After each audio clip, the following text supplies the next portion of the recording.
an infinite amount of cash at the Federal Reserve. There's an infinite amount of cash at the Federal Reserve. There's an infinite amount of cash at the Federal Reserve.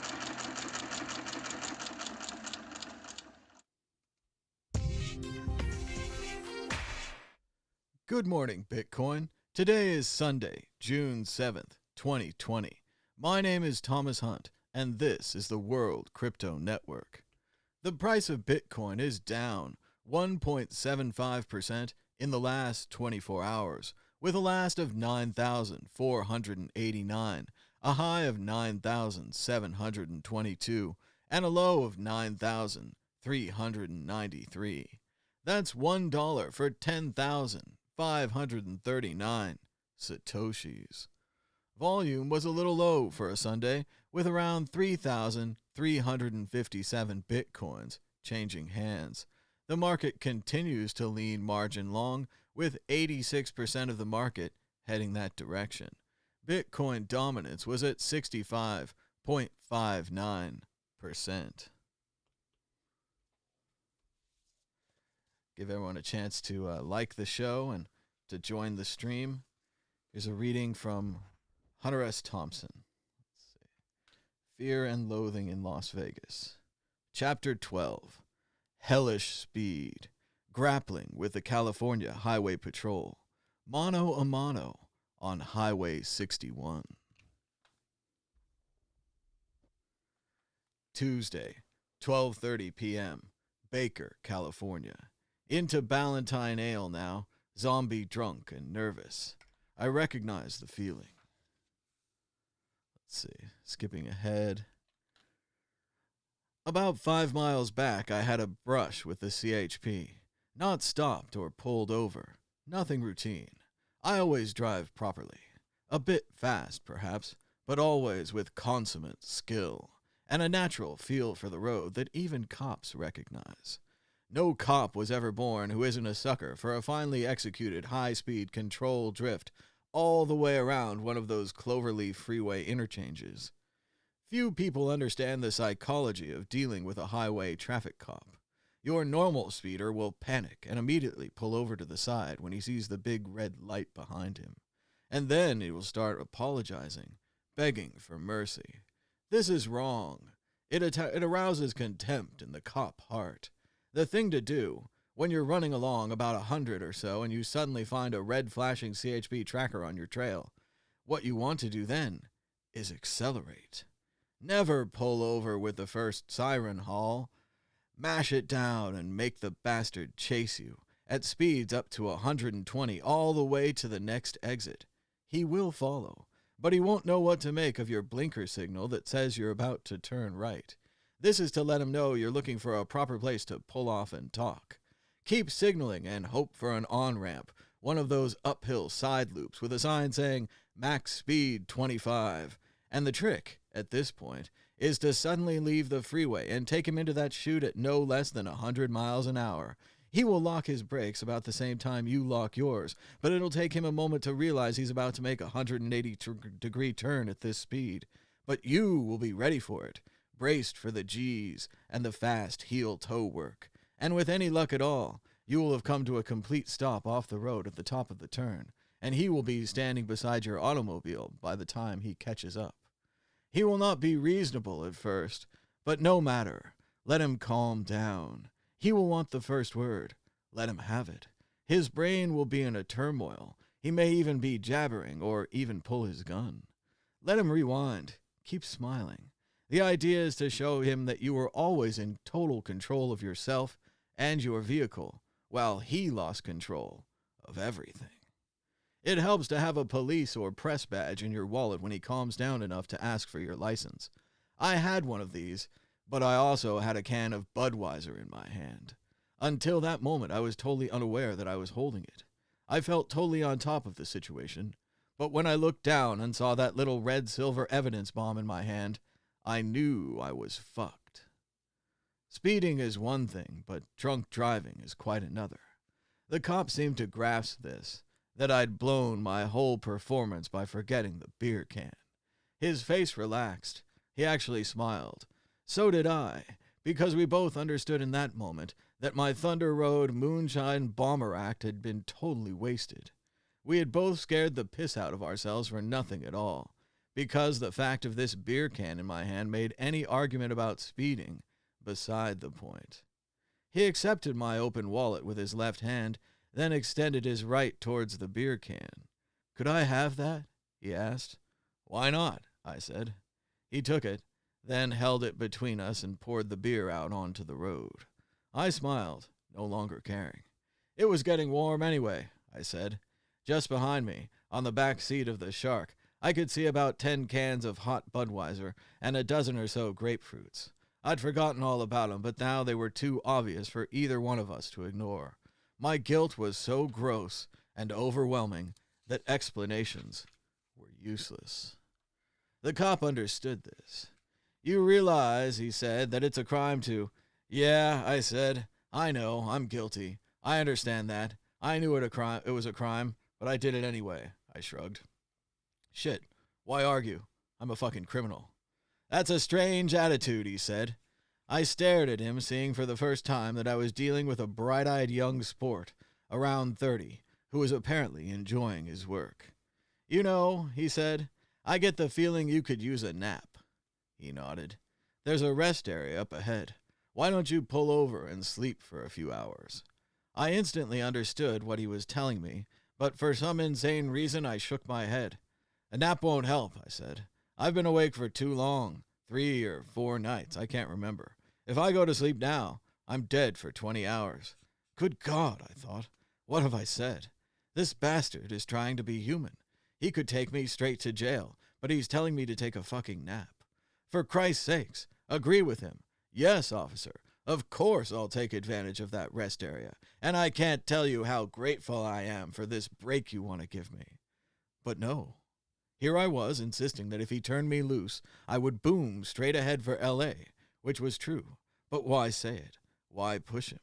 This is not the right time for a showdown. This is Death Valley. Get a grip on yourself. Of course, get a grip. Look, I said, I've been out in Las Vegas covering the Mint 400. I pointed to the VIP parking sticker on the windshield. Incredible, I said. All those bikes and dune buggies crashing around the desert for 2 days. Have you seen it? He smiled, shaking his head with a sort of melancholy understanding. I could see him thinking, was I dangerous? Was he ready for the vicious, time-consuming scene that was bound to come if he took me under arrest? How many off-duty hours would he have to spend hanging around the courthouse, waiting to testify against me? And what kind of monster lawyer would I bring to work out on him? I knew, but how could he? Okay, he said. Here's how it is. What goes into my book, as of noon, is that I apprehended you for driving too fast for conditions, and I advised you, with this written warning, he handed it to me, to proceed no further than the next rest area, your stated destination, right? Where you plan to take a long nap. He hung his ticket pad back on his belt. Do I make myself clear? He asked as he turned away. I shrugged. How far is Baker? I was hoping to stop there for lunch. That's not in my jurisdiction, he said. The city limits are about 2.2 miles beyond the rest area. Can you make it that far? He grinned heavily. I'll try, I said. I've been wanting to go to Baker for a long time. I've heard a lot about it. Excellent seafood, he said. With a mind like yours, you'll probably want the land crab. Try the Majestic Diner. I shook my head and got back in the car, feeling raped. The pig had done me on all fronts, and now he was going off to chuckle about it, on the west end of town, waiting for me to make a run for L.A. I got back on the freeway and drove past the rest area to the intersection where I had to turn right into Baker. As I approached the turn, I saw, great Jesus, it's him, the hitchhiker, the same kid we'd picked up and terrified on our way out to Vegas. Our eyes met as I slowed down to make the corner. I was tempted to wave, but when I saw him drop his thumb, I thought, no, this is not the time. God only knows what that kid said about us when he finally got back to town. Acceleration. Get out of sight at once. How could I be sure he'd recognized me? But the car was hard to miss, and why else would he suddenly back away from the road? I had 2 personal enemies in this godforsaken town. The CHP cop would bust me for sure if I tried to go on through to LA. And this goddamned rotten kid hijacker would have me hunted down like a beast if I stayed. Holy Jesus, Sam. There he is. That guy the kid told us about. He's back. Either way, it was horrible. And if these righteous outback predators ever got their stories together, and they would, it was inevitable in a town this small, that would cash my check all around. I'd be lucky to leave town alive. A bar of tar and feathers dragged onto the prison bus by angry natives. That was it. The crisis. I raced through town and found a phone booth on the northern outskirts, between a Sinclair station and, yes, the Majestic Diner. I placed an emergency collect call to my attorney in Malibu. He answered at once. "They've nailed me," I shouted. "I'm trapped in some stinking desert crossroads called Baker. I don't have much time. The fuckers are closing in." "Who?" he said. "You sound a little paranoid." "You bastard," I screamed. "First I got run down by the CHP, then that kid spotted me. I need a lawyer immediately." "What are you doing in Baker?" he said. "Didn't you get my telegram?" "What? Fuck telegrams. I'm in trouble." "You're supposed to be in Vegas," he said. "We have a suite at the Flamingo. I was just about to leave for the airport." I slumped in my booth. It was too horrible. Here I was, calling my attorney in the moment of terrible crisis, and the fool was deranged on drugs. A goddamn vegetable. "You worthless bastard," I groaned. "I'll cripple your ass for this. All that shit in the car is yours. You understand that? When I finish testifying out here, why, you'll be disbarred." "You brainless scumbag," he shouted. "I sent you a telegram. You're supposed to be covering the National District Attorney Convention. I made all the reservations, registered a white Cadillac convertible. The whole thing is arranged. What the hell are you doing out there in the middle of the fucking desert?" Suddenly I remembered. Yes, the telegram. It was all very clear. My mind became calm. I saw the whole thing in a flash. "Never mind," I said. "It's all a big joke. I'm actually sitting beside the pool at the Flamingo. I'm talking from a portable phone. Some dwarf brought it out from the casino. I have total credit. Can you grasp that?" I was breathing heavily, feeling crazy, sweating into the phone. "Don't come anywhere near this place," I shouted. "Foreigners aren't welcome here." I hung up and strolled out to the car. Well, I thought, this is how the world works. All energy flows to the whims of the great magnet. What a fool I was to defy him. He knew all along. It was he who sacked me in Baker. I had run far enough, so he nailed me, closing off all my escape routes, hassling me first with the CHP, and then with his filthy phantom hitchhiker, plunging me into fear and confusion. Never cross the great magnet. I understood that now. And with this understanding came a sense of almost terminal relief. Yes, I would go back to Vegas, slip the kid and confound the CHP by moving east again instead of west. This would be the shrewdest move of my life. Back to Vegas and sign up for the Drugs and Narcotics Convention. Me and 1,000 pigs. Why not? Move confidently into their midst. Register at the Flamingo and have the white caddy sent over at once. Do it right. Remember Horatio Alger.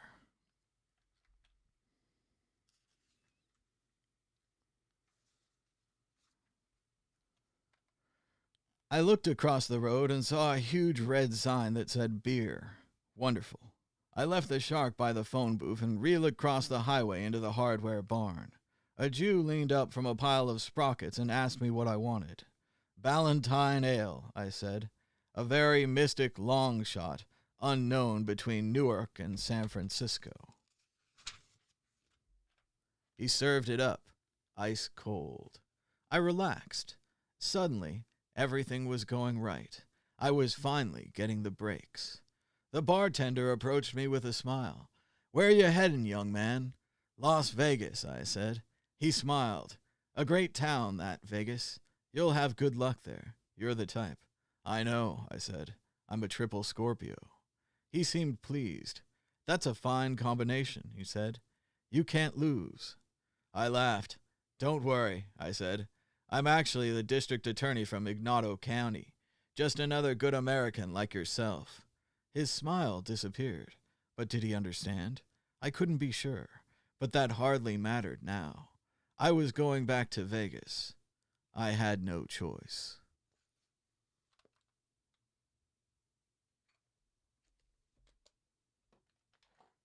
A little reading there from Hunter S. Thompson, Fear and Loathing in Las Vegas. And a preview coming up on Big Book Sunday. We've got Gonzo by Hunter S. Thompson, photographs and more. Definitely a big book. And bonus big book, because it's Sunday, why not have two? Gonzo Art by Ralph Steadman. Large color and more photographs by the man who illustrated Fear and Loathing in Las Vegas, as well as several of his other books. Coming up later on Big Book Sunday. But first, Colin Powell endorses Joe Biden for president. Republican Colin Powell endorses Joe Biden. And Republican former President George W. Bush endorses Joe Biden for president. Two Republicans endorsing Joe Biden. And this, the National Guard is going to begin withdrawing out of Washington, D.C. The National Guard is withdrawing from D.C. We are seeing a demilitarization of the response to the protest. And you know what that means. Somebody's getting tired of winning. There was just too much winning out there. All this winning is going to continue because the National Guard is withdrawing from D.C. And now, here's the Bitcoin. Forget 10K, Bitcoin 12K breakout will catch everyone off guard. What about 13 and 14 and 15? 17 is an often confusing and forgotten number. Is Bitcoin allergic to 10,000? Will we see a breakout in 2020 for this Bitcoin as key level keeps getting tested each week? We're going to need graphics. Bitcoin price yet again surged past 10K for just a few hours before experiencing a sharp 10% sell-off last week. Each time this happens, crypto Twitter brings out the fanfare, rejoicing at the fact that we've reached this psychological milestone. It's almost becoming too predictable, and that's why the eventual breakout will catch everyone off guard.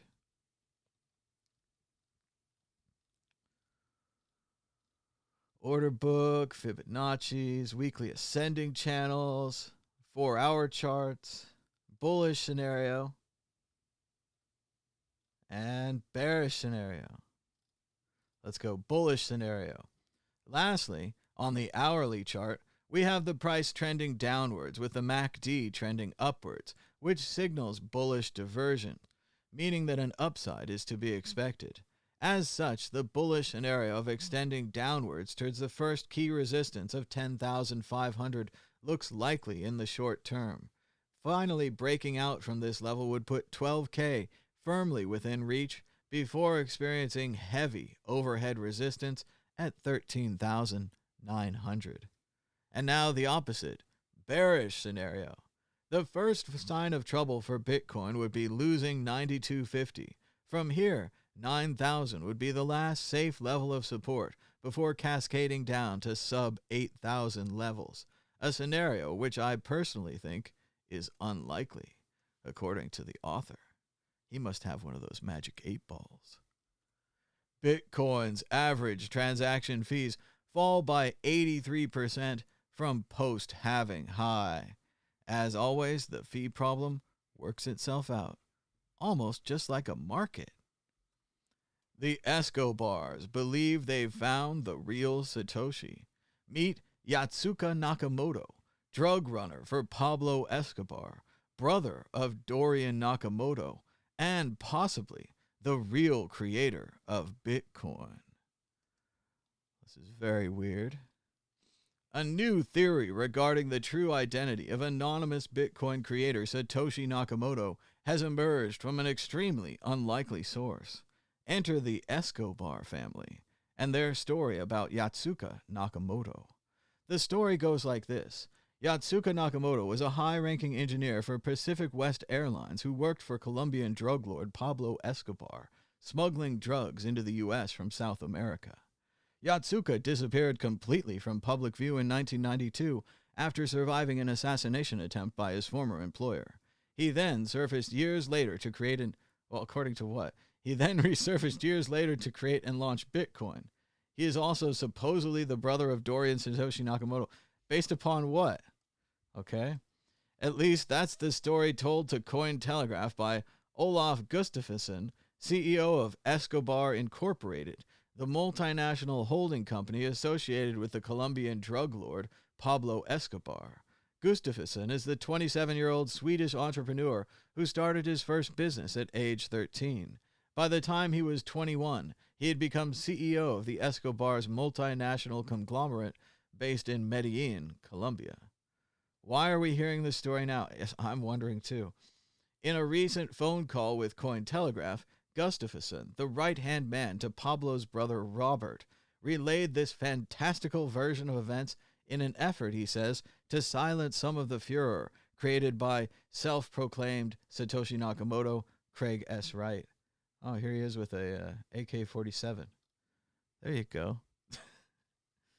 According to Gustafsson, Yatsuka's position as head engineer for Pacific West Airlines made him the perfect insider for Escobar's drug smuggling operations, where commercial pilot Barry Seal, played by Tom Cruise in the film American Made, I'm sensing a movie tie-in, had previously delivered drugs for Escobar. Yatsuka could continue carrying the torch thanks to the largely unrestricted access afforded him in his role at the airline.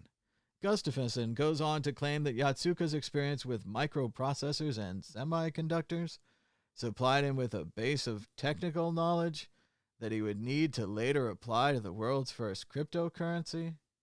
According to Gustafsson, Yatsuka was a renegade, violent enough to work for Pablo Escobar, but stubborn enough to never pledge his loyalty. I'm not sure how microprocessors and semiconductors would give him technical knowledge for Bitcoin, but I guess it's some very base level stuff. He could learn anything from there, I suppose. I would prefer if it said, hey, he studied economics and he understood programming and he understood digital tokens or something. He'd studied those things. That would have been better. Yatsuka's public profile. The only public mention of any Yatsuka Nakamoto can be found online. A story of huge aircraft employee Yatsuka A. Nakamoto from 1992, who emerged unscathed after finding a pipe bomb in his car while parked at work. Whoa. Found the device under the seat. He thought the car had been burglarized, but then he found the device. No more details on the bomb. Escobar Incorporated is a many-headed hydra that's dabbled in Bitcoin. Oh, he launched a fork of Bitcoin. That's great. They had a GoFundMe campaign that raised $50 million to impeach Donald Trump, claiming to have information crucial to Mueller's investigation. The campaign was removed to a lack of clarity before the funds were allocated, but it raised $10 million in 10 hours. Threatened Netflix with a $1 billion lawsuit, allegedly about inaccurate depictions of his persona in the hit Narcos. He also wanted to edit subsequent seasons of the show himself. There was a trademark dispute with the Escobars and Bitcoin. So this seems really fishy. I also don't know about this Dorian connection. His name is Akko. The name of Akko is registered at the address of Dorian.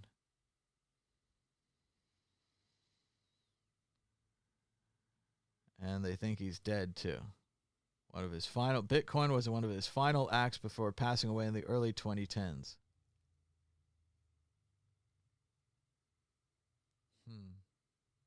Very strange. So there it is. Possible new Bitcoiner, Satoshi Nakamoto candidate working with the Escobars. Very, very strange. First time reading of it. Especially interesting is the connection to, or the potential connection, hardly explained, to Dorian Nakamoto. Remember Newsweek, actually the Daily Beast, who bought Newsweek, did a famous story where they were very excited that they had found Satoshi, and they claimed that it was Dorian Nakamoto.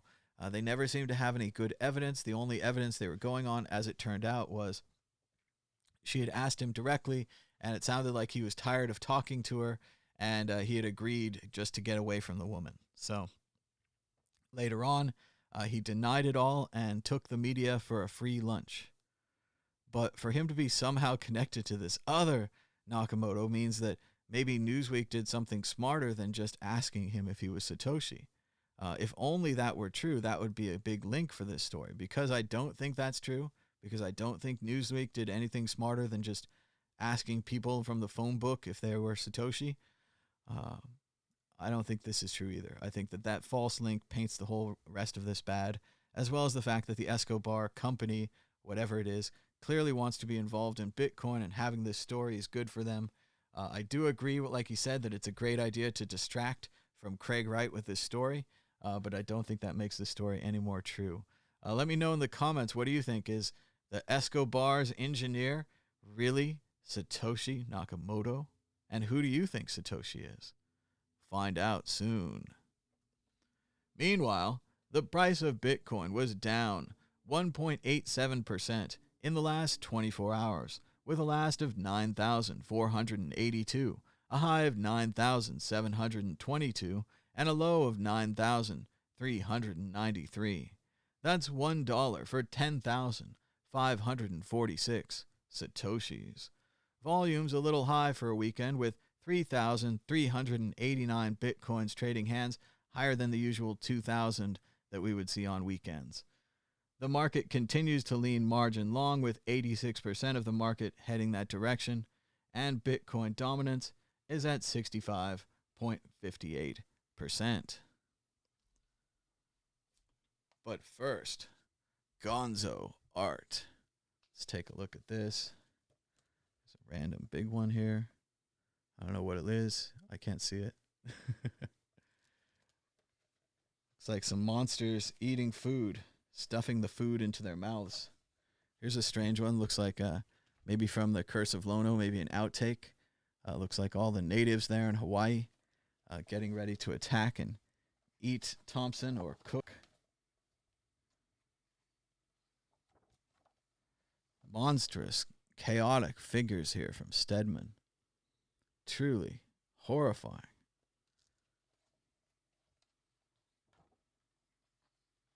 There's more Curse of Lono type masks.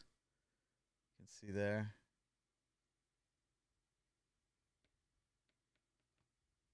And it's interesting to see how important maybe the illustrations were to Fear and Loathing in Las Vegas. I mean, Alice in Wonderland also has fantastic illustrations by Tenniel. And they're the long wood cuts with the grain on them, and you can really see them.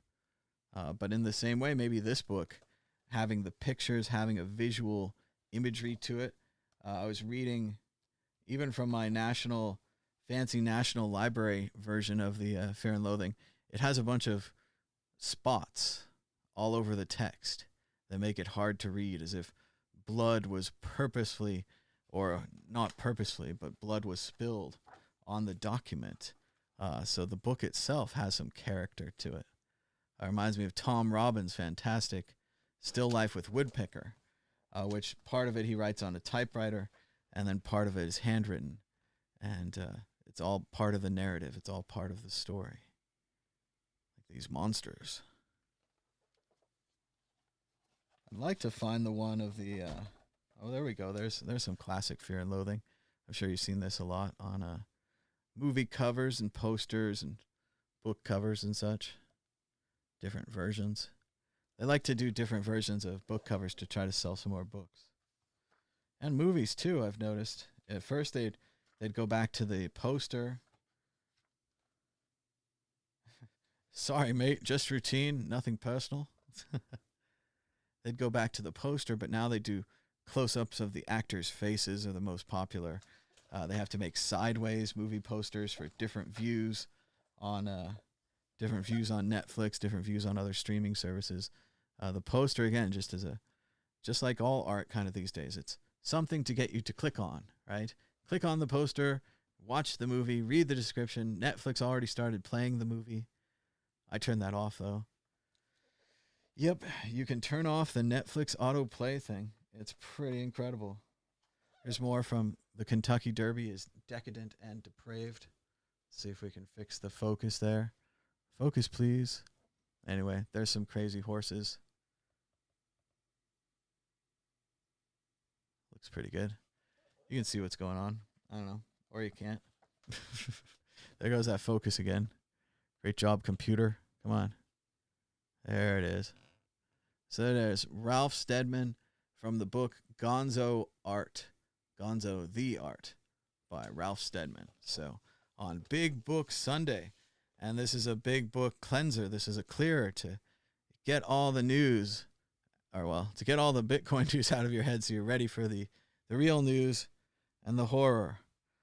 But again, we had some good news today. They have withdrawn the National Guard, presumably signaling a change in direction on how they want to handle this, presumably meaning that they're going to listen to the protesters and try to reform the police system and try to improve things, which might lead to a de-escalation of the protests, which might mean to getting back to normal, as in normal being our planned second outbreak of the coronavirus, which is coming up soon. So stay tuned. Let's see what's happening in the news. So much news. A judge is blocking the release of Jeffrey Epstein's records, also has ties to officials linked to Epstein. That's shocking. Shocking. I am shocked to find gambling in this establishment. Here's the view from Philadelphia. A poster describes the crowd as unfathomable. He can't even guess. Look at the size. I mean, it starts all the way back here, goes all the way through the park, up to this center part of the park. Look at that. I mean, that's bigger than the Golden State Warriors victory parade. It's bigger than Barack Obama's inauguration. Certainly bigger than Trump's inauguration. But look at that. Peaceful protesters in Philadelphia. They've had enough. The shot keeps going. It's still zooming out. Look at that. Just filling the square in Philadelphia.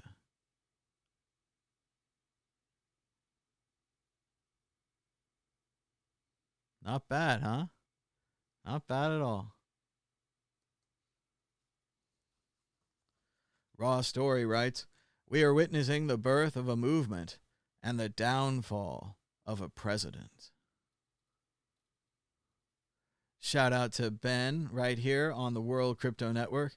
Ben's made this new little device. As you can see, it's really small, and it plays Tetris. So that's great. That would be enough, right? But this device, if you reset it and push the right button, becomes a Bitcoin wallet. It's a little complicated. He has you entering your PIN number with Morse code. I don't know if that'll last in other versions, but there it is. You've got a secret Bitcoin wallet you can send and receive. You might need to copy the transactions out or something, connected with an SD card or some kind of thing. But there it is, another little way that you could hide Bitcoin into a common electric device. Cool, huh? Looks just like it plays Tetris. That's all it does. The entire perimeter of the White House and the eclipse is now completely fenced in. A significant addition from yesterday. Estimates are that it could be 1.7 miles of fence. So the president has achieved his goals. He has built a wall. He has built a wall here in America. It's unclear if Mexico is going to pay for the president's wall. We'll find out. This woman was upset. She said they played your game, and you dropped bombs on us. It's pretty angry. Let's give it a try. So she's quoting Trevor Noah, and Trevor Noah was talking about how it really wasn't fair for African Americans. They tried to participate in the system, but were stopped at every point by various blockages, and they would start businesses, but they'd get wrecked, and they'd start this, and there'd be riots. So it was really a powerful report by Trevor Noah. Let's see how it affected her. Let's see. Volume, computer? Ours. We don't own anything. Why do you burn down the community? Why do you burn down your own neighborhood? It's not ours. We don't own anything. We don't own anything. Trevor Noah said it so beautifully last night. There's a social contract that we all have, that if you steal or if I steal, then the person who is the authority comes in and they fix the situation. But the person who fixes the situation is killing us. So the social contract is broken. And if the social contract is broken, why the fuck do I give a shit about burning the fucking Football Hall of Fame, about burning a fucking Target? You broke the contract when you killed us in the streets and didn't give a fuck.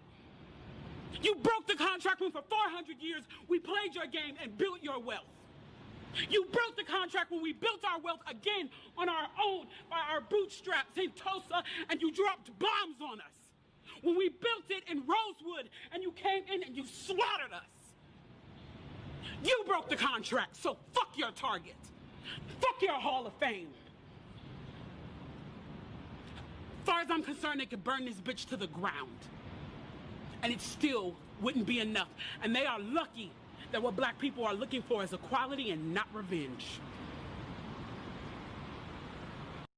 Oh, great ending. Fantastic speech. I didn't know what to expect there. Obviously some profanity, but what a great ending. It's a good thing they're looking for equality and not for revenge. Ooh, powerful. And again, more images of Philadelphia. The incredible size of the crowds. As it says here, Chopper 6 over the protest against police brutality being held at the Philadelphia Museum of Art. I think just offhand, movie locations, this is the steps that Rocky climbs in Philadelphia. So fantastic sized crowd. Truly amazing. Great job, Philadelphia. Even here it looks social distanced, but who knows? We can really hope for that. As far as we know on this, there's been no record of outdoor transmission of the virus. A lot of protesters are wearing masks, and I respect them for that. The real problem comes if any of the protesters are arrested and put in jail. Jail is indoors. They all breathe the same air. Most are still wearing masks in jail, but obviously there's going to be transmission of the virus in jail, and there may be transmission of the virus out here. So yes, we're keeping an eye on both stories. We have to walk and chew gum at the same time. It'll be very difficult. This is a shocking story. The police have tripled down.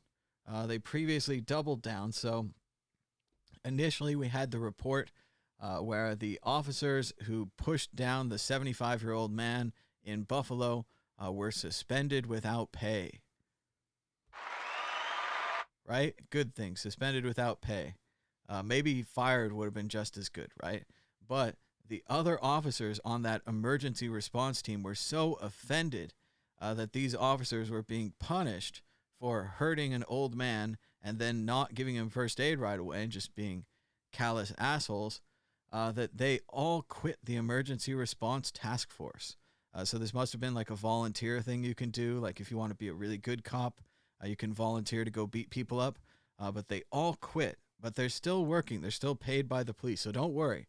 There was about 57, 59 of these officers. And they told people at the time, the mayor of Buffalo went on TV and he said that it was the police union. That the police union was making them do it because they have to maintain contracts and rights. And even if the guy beats somebody up, you want to keep them their job.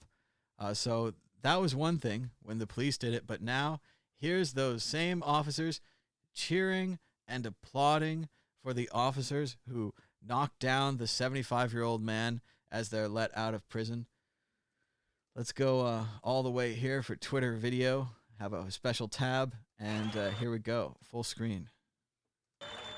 That's right, they're cheering the officers who beat the 75-year-old man. Charged with felony assault during a protest in Buffalo, and they were applauded by their colleagues as they left the courthouse. Officers Robert McCabe and Aaron Torgalski pleaded not guilty. They were released without bail, and we've been showing you the video of this.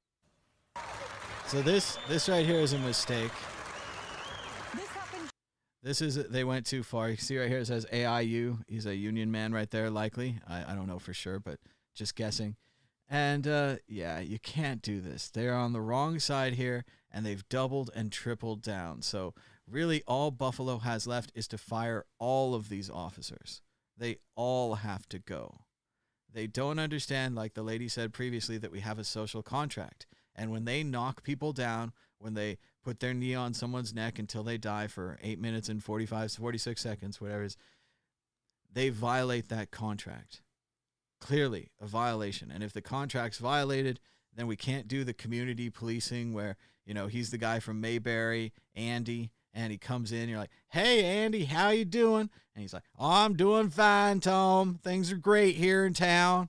And, you know, we can't do that, right? Because no one's going to call Andy anymore. Obviously, that lady on TV is not calling Andy. I'm not calling Andy. Think about it. Somebody could be spray painting on the park near your house, just covering the streets with graffiti and, you know, splotches of paint everywhere, just complete madness.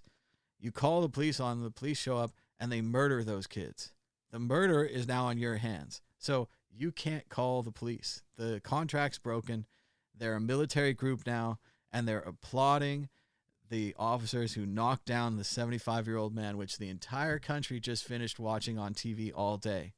Over and over and over and over and over, they played it, even though they blurred out his head for some reason, which is, we got to stop blurring the violence. We got to stop not showing the effects of war, etc. on TV. That makes it continue. It softens it by definition. Don't soften it. Let it happen. There's that other video with the guy's head hits the ground. Sadly, true evidence of what's happening, visceral things that react, that shock, are needed to break people out of their old habits. So maybe this does it for you. Here's the officers applauding the people who knocked down the 75-year-old man while the rest of the country watches in horror. This happened just in the last hour. 2 police officers were charged. And again, union guys are trying to be strong for their contracts and trying to be strong for their members, but they made a big mistake there. They went way too far. So we'll see how that goes. Story developing. Senator Tammy Duckworth, I think that's former Senator Duckworth, is demanding investigations by and information from the Department of Defense and the FAA following reports of low-flying military aircraft intimidating protesters in D.C. after Trump's threat of military action against protesters on Monday. And again, all of this is going to come out. There's going to be records on all of this. Fortunately, unfortunately, whatever you want to say, the military is a big bureaucracy. They have lots of forms and papers. We generally know where most of the airplanes are flying and why. So if we have airplanes that are off the grid, messing with protesters, we're going to find out. We're going to find out who ordered it, so on and so forth, all the way up the line. Robert Reich writes, 76 years ago today, Allied Antifa forces stormed the beaches in Normandy. We must remain vigilant against fascism in all of its forms. And a reminder that Donald Trump has declared Antifa as a terrorist organization, despite there being no organization, and despite it really being the rallying cry of the United States of America in World War II, when we fought against fascism. Kumal Nanjani writes, are they applauding their colleagues for assaulting a 75-year-old man? Or are they applauding themselves for walking over him as he bled from his head? So much to applaud about, all around. So people are noticing. They're taking notice of what happens in Buffalo. It's pretty amazing what camera phones can do.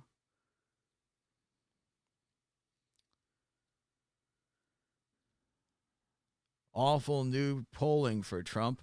Only 32% approve of his handling of the George Floyd aftermath. 74% think that the Floyd killing shows broader problems in police treatment of blacks. 57% say the police are more likely to use deadly force against blacks. The idea that you could crush these protests with military force, the idea that you could stomp them down with riot police and tear gas has failed horribly. We all knew it would. Spoiler alert, obviously a lot of people got hurt. It's unfortunate that had to happen, but once again, Gandhi tactics win. Forceful, violent tactics just expose you as a tyrant. That's why even Trump has withdrawn the National Guard from D.C. Now, I don't know if they're going to come back. Could be a surprise. You never know with military, so on and so forth. But they are, at least for now, withdrawing the National Guard from Washington, D.C. Oh, there we go again. This is your classic American story. African-American man trying to surrender with his hands in the air. Notice, right? Police come up on him, kick him in the back, and then start beating and pounding on him. Of course, obviously, he was resisting arrest by having his hands in the air. They've now got him on the ground. They're now attacking the people in the car. Are you kidding me right now? This is my car. It's not even his car. Just stay right here. He's driving. He just got out. He just got out of breakfast. I have to be able to. We know exactly where you got out of. Oh my He's got a warrant for his arrest. It's not his. What? That's his business. But you just stay over here. Just stay out of the way. Thank you. Okay, you're not part of this. I know I'm not part of. Can you please tell me what's going on then? He has a warrant for his arrest. That's all I'm going to tell you. Yes, and he's not complying There's with our four command. people It's on that top simple. of him. He had All his you gotta do is hands walk in the back to us air. and Game over. And that's called non-compliant. So again, hands in the air, like he probably knows he has a warrant out for his arrest. This is a pretty common thing when you're on parole or whatever. Sometimes you get picked up. Sometimes, he evaded his parole or something. He's surrendering. They have him under control, but instead they have to kick him down, tussle him down, tackle him to the ground, put him on the cement. 4 cops tackling him at this point. It's always amazing how strong these guys are. They always need an advantage of at least 4-1. It looks like 1, 2, 3, 4 cops plus this other guy. So it takes 5 people to take down one person. There it is. Again, more police violence, more brutality. A black man putting his hands up. Then he gets tased for no reason. And when that doesn't work, he gets a ninja kick and a beat down. In America. Yesterday, Trump visited the coronavirus swab production line in Maine. He refused to wear a mask, and the manufacturer now says they're going to have to throw away the entire day's output. So all of the work that everyone did making cotton swabs is all ruined and spoiled because the anti-science president wouldn't wear a mask. Idiot. And like Molly Young-Fast writes, it's a metaphor for the entire presidency. We have to throw out everything that happened in the last 4 years, undo it all, and then maybe, just maybe, we could get back to normal. Lots of people talking about the potential spread of the coronavirus in the crowds. Balaji writes, the sheer scale of the crowds in all 50 states and many Western countries means the virus now has distribution. It was already at millions of cases worldwide. The likely outcome is for it to achieve the maximum of what was thought possible, at least in the West. So shout out to the coronavirus. It's going to be achieving its goals and dreams. It's going to make the most people sick. It's going to damage the most organs, and it's likely going to wipe out the entire older generation. Great job, everyone. Balaji says, masks and outdoors aren't magic. If you come into close proximity with others for hours, chanting and hugging, that is likely to spread the virus. Tear gas and confinement make it worse. Add in then the dispersion effect, where many strangers gather in huge crowds and then head home. So yes, humans are doing a great job spreading the virus. We'll see how that works out. Let's see, a photo, they say, sums it up. Where to click on photo? Oh, yeah, there it is. There's a police officer in Columbus, Ohio.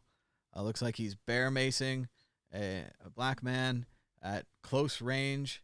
The black man has his hands up in the air, clearly surrendering, but still, bear mace in the face. With a canister like that, you're not supposed to shoot it that close. It's supposed to be 3 to 5 feet away. You'll see this same canister in the UC Davis case, where the officer sprayed protesting students who were on the ground, on their knees, protesting, and he sprayed them at close range like this. He lost the case. He lost his job. The college and the police department had to pay the protesters, and it wasted a bunch of lawyers' time and court time and everyone's time, and it was all completely unnecessary. And here it is. It's going to happen again. Columbus, Ohio. This officer's face is clearly visible in the photograph, and that will likely be enough. He's made a terrible choice. to hurt another human being here, and I hope that he'll be prosecuted. I hope he'll be arrested. Health officials warn of potential coronavirus exposure at Calusa Casino. This is back in my old neck of the woods in Sacramento, around that area, Northern California. And they say that health officials issued a notice Friday of potential exposure to coronavirus at the Calusa Casino Resort. As county officials say, any person who visited the casino on June 1st between 2 p.m. and 4:45 p.m. may have been exposed to COVID-19. Casino management told CBS 13 that 2 people who were in the casino at that time tested positive for coronavirus. The casino held an official reopening on June 3rd, but said guests were able to visit on June 1st and 2nd by invitation only. Health officials urge anyone who has visited the casino at that time to monitor themselves for COVID-19 symptoms, including fever, cough, shortness of breath, chills, loss of smell or taste, nausea, vomiting, diarrhea, muscle aches, or sore throat. Anyone who experiences these symptoms is encouraged to immediately contact their health providers. And what's so important to me about this story is this is just inches away from reading at the Las Vegas Flamingo Hilton last night, and that guests who attended Las Vegas could then get the virus. This is such a mistake. I know that it's hard for people to tell that, yes, some people are going out into the streets and risking their lives to protest. And I think they know that. I think they know they're risking their lives to protest, and they've made the calculation in their mind that this injustice is so great, and I agree, it's a great injustice, that they should go out and take what is, depending on your risk factors, a minimal to a large risk to try to settle this injustice, right? And you take all the things you can, you try to have your mask, and you try to stay apart from people, and you hope you don't get tear gassed, and you hope you don't get arrested and all that. But here we have other people who just want to gamble, right? They just want to wager their money to win more money, or they want to drink, or they want to smoke inside, or I don't know that they have any shows or anything like that. But they're just very excited to get out and get to those recreational activities. And I love Vegas. I think it's a fun idea and everything. But the idea that they're bringing in people from all over the country to then be inside, most of them not wearing masks. Shout out to everyone who works at the casino. They're all wearing masks, respect. But the guests are not. And the guests are the ones most likely to bring you the virus from their town and to spread it to someone else. And then we have one of these announcements. If you were in Las Vegas, you might have the virus. And it's horrible, and I wish we could prevent it and all that. But people have decided that the risk is worth it, and so on and so forth. They've made their calculations based upon what quality of information, I don't know. I was just reading another article there about permanent damages to injuries, permanent organ damage from the coronavirus. They were talking about a 32-year-old guy who had the virus for 2 or 3 weeks, and he's having trouble moving around the house. He doesn't have great strength. He feels terrible.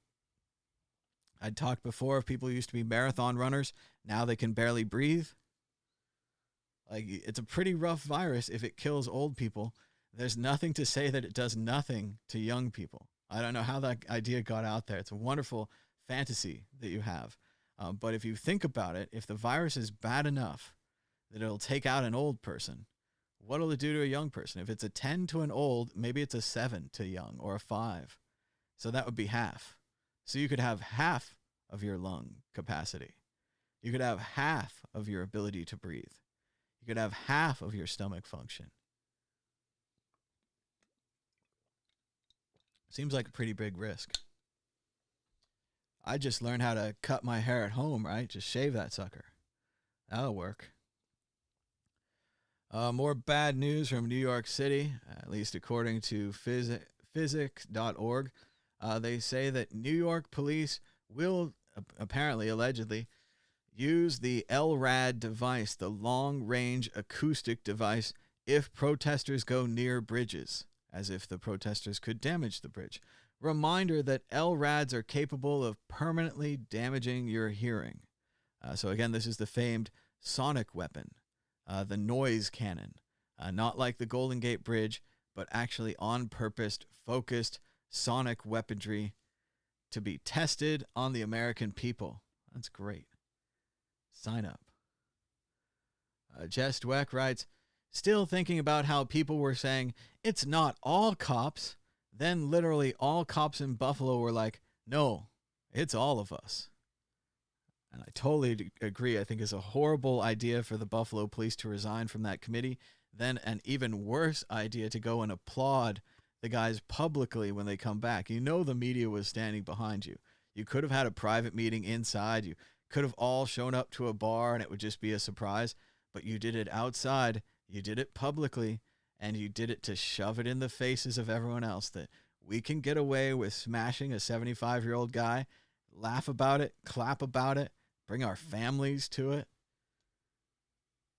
I'm not sure if they're part of the whole human thing that the rest of us have going. So, CBS News learned that on Monday, the president said he wanted 10,000 troops patrolling streets across the country. Miley, Barr, and Esper. No, it's Miller. It's Stephen Miller. I guess. I'm not sure. Unless there's a guy named Miley there that I don't know. Miley, Barr, and Esper all recommended against it. So the president had to be talked down by these radicals. Even the radicals didn't want to unleash troops in America. Los Angeles Times writes, a lawyer is tweeting videos of police using force at protest. There are more than 350 videos, and that's certainly what it feels like. We've been watching video after video of police brutality on the American people. Many of them peaceful protesters. Many of the incidents started by the police. And this message needs to get out there. This keeps happening. Peter Glick writes, this is a nice sick burn here as we see many people in Las Vegas back pretending as if there were no virus at all, not wearing their masks. Who would want to mess up their makeup? And Peter writes, casinos have always done best with people who do not understand math, statistics, or risk. It's a dark thought, but a fair one. Zenny Jardine writes, one of the things I've learned from the whole COVID-19 thing is that a lot of people are fucking stupid. Agree with that. And Vitalik Buterin keeps waking up to the world. He's like a chicken that comes out of his egg. Every once in a while, he sticks his head out and he's like, wow, is that how things really work? And apparently Vitalik has been introduced to journalism. So he says, so what's the justification for this custom where the person who writes an article for a media site is often not the person who chooses the title? My current impression is that this custom is appalling and we shouldn't stand for it, but happy to hear arguments to the contrary. And basically, not to go into it too much, but there are these people who work at newspapers and magazines called editors, Vitalik, and these people edit the newspaper and the magazine. And in the past, the newspaper and the magazine would have kind of a voice or a style, and the editors could help maintain this style. And while at first, I think the editors were consulting on headlines and consulting on fixing articles, now in the world of clickbait and internet, www, they changed the headlines to clickbait headlines. So I'm very glad. It's taken a long time. It's 2020, but the boy genius has discovered clickbait headlines, and he is against them. So thank you, Vitalik, for your strong words against clickbait headlines. Not sure what this has to do with cryptocurrency, but thank you for consulting. Here's a police officer. Man was just walking by. They're attacking him. They bring in a second officer. They bring in a third officer. They've got their riot gears. They bring in a fourth officer. They're parking their bicycles. Look, they've got a whole row of officers, all to take down this one person who was just walking by. Really strong. And yes, the police were spotted instigating violence several times against protesters. Don't let this go unseen. So we continue to cover this. 2 cops brutally attacked an elderly man on camera, let him bleed, leave him for dead, lie about their actions, get caught, don't even get fired, just suspended. And every other single member of the elite unit quits in protest. The culture of policing. And it's pretty amazing. The Buffalo cops have just given us this little microcosm of how it works and why we can't reform it by removing a few bad apples. Clearly, the two men who pushed him down are interchangeable with all the other men. I hate to say that, but that's what they've shown us through their actions. No one provides him with first aid. No one stops, even puts something under his head, calls an ambulance, so on and so forth. It chastises the other person. What the fuck did you do? Why did you knock him down? There's no response at all. Then you give them a breather. You give them time to think about what they've done, right?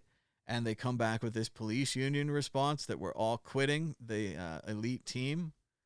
And that was, again, you had a choice. Any of them could have said, no, I'm going to quit the police union, or no, I'm going to quit my job, or no, I'm going to stay on that task force. None of them did. They all went together. Then if you saw the crowd we just played earlier with the cheering, they all went together for these guys to come out of jail. They are all on a team. And that's what I think we have to understand here is originally when this started, the police would live in the same neighborhood as you and I, and then they would police us, right? But the problem is you might see those guys at the grocery store, right? You might run into them at the local park, and they might not like you. So it changed. And now the police live in fancy houses far away from you and I. And when they go to meetings and things, they all hang out with other cops. So they have this kind of closed environment, right? This ecosystem that's closed to outsiders. So it makes it easy for them to attack outsiders. That old man is the other. He is not police. So he doesn't matter. And that's why we can't just throw out the two guys. That's why we have to fire them all. We have to restructure the whole thing. I don't know if that's possible. I don't know if they're going to do it. That seems like the only solution that I see to actually solving this problem. Then we reinstitute it from the top down as community policing. They never get riot helmets. They never get Bearcats and armored personnel vehicles. They never get machine guns. All of these things, you just say, no. I mean, yes, you can hold some in reserve for the SWAT team, but you don't use the SWAT team on normal people. And even the SWAT team needs to be used at special occasions, not every time somebody calls you up on the phone. So again, there's a lot of problems with policing. Been talking about it for years. People have been covering it for years. But hopefully these events are finally leading to a breakthrough where things change and get better.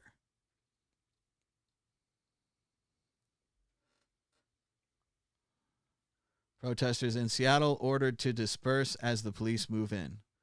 That's only 4 seconds. Let's see.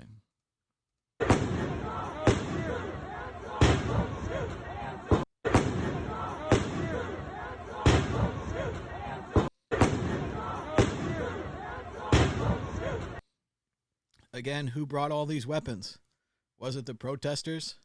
No, those are flashbang grenades set off by the police and gas canisters and so forth. They attacked the protesters pretty good in Seattle last night. We've got a lot of pictures and video of it. And they were also surprised because they had the whole detente the other night where they let them protest all night long. As we said, LRAD cannons and sound cannons are not safe. Check out this YouTube video on how to minimize their effect. Protect your precious hearing and or watch him torture himself with hypersonic audio weapons. The same kind of torture that allegedly the New York Police Department wants to bring to American streets. Once again, with the non-lethal rubber bullets, they do hurt people. They're definitely not hurtful, and they could kill. So the same thing with these sonic weapons. It's supposed to be not permanent damage, but as you see, it can cause permanent damage. So it shouldn't be used. You wouldn't use it on lab rats, but they're going to use it in New York on the people. So great stuff. Several Minnesota police cruisers cruise by peaceful demonstrators and pepper spray them from moving vehicle for no reason. This is actually the second time we've seen this from Minnesota, from Minneapolis police. Maybe it's just a trend. Maybe it's something they train their people to do. So there we are, peaceful protesters on the side of the road, and we see the first puffs of smoke way back there of the bear mace or tear gas being shot directly out of the cars. This is a drive-by macing. They slowed down there to shoot more of the protesters. Oh, what the fuck? He just sprayed you! You fucking Bitch ass cop! Dude, get that motherfucker! They're spraying multiple cops. Multiple cops are spraying out of the windows. So, again, which cop is the good cop and which cop is the bad cop? Well, one of them's driving and the other one's spraying. So the one who's driving is responsible because he's facilitating the spraying. The one who's spraying is responsible because he's spraying. The other problem is that this is now multiple vehicles now. We have that one vehicle here that's in front, sprays out of one side. The other officer sprays out of the other side. You can see his cans ready. Second vehicle now spraying out of the right side. Second vehicle moves forward. And then we have, looks like a third vehicle. Yep, you can see the spraying out of the left side. So that's the driver. He's driving and spraying, which should be illegal, right? You're supposed to focus on driving. That's not safe. But that's 3 vehicles. So this is clearly a police tactic. Maybe 4. Can't quite tell there. 3 at least, though. So 3 officers in 3 vehicles of the Minneapolis Police Department thought it was a good idea to randomly pepper spray or randomly bear mace a bunch of protesters on the side of the road. Some of them have their hands up. They're not coming back to arrest them, so this is just torture or punishment. They're supposed to have judges and juries, have a legal system, all that. You're not supposed to be, Judge Dredd out here. Oh, the law. I am the law. I'm the law. Oh, I'm the law. I'm the law. I'm the law. So there it is. And yeah, they've all got to go. Like the entire culture's got to go. Like if anybody watches that and they're like, I hope someday I could grow up to become a cop. We don't want you as a cop. Like you should not do that. You should get some therapy. But yeah, crazy stuff just keeps happening. We keep showing it. You can make up your own mind about it if you think it's a fine thing for police to do. I'm not so sure. Again, the Onion is getting also awful close to the truth, even so much so we might have to read it. Remember that in the medieval times, it was only the court jester that could tell the truth. Right to the king's face, the court jester would walk in and just say, you're ugly and not very smart. And they'd laugh because they thought he was joking. But no, he meant it. And here it is from the Onion. Trump blames nation's susceptibility to coronavirus outbreak on weakness of America's race-muddled gene pool. In an effort to explain the rising U.S. death toll, President Donald Trump told reporters on Monday that he blamed the nation's susceptibility to coronavirus on the weakness of America's race-muddled gene pool. It's sad to say, but decades of rampant missegregation have watered down our superior genetics to the point that we're completely defenseless against our invisible enemy, said Trump, arguing that widespread intermingling had made the U.S.'s COVID-19 response much more challenging compared to countries with less tainted bloodlines such as Australia and Iceland. We've done a good job, but unfortunately, there's only so much we can do when we are tainted by DNA from the mongrel races.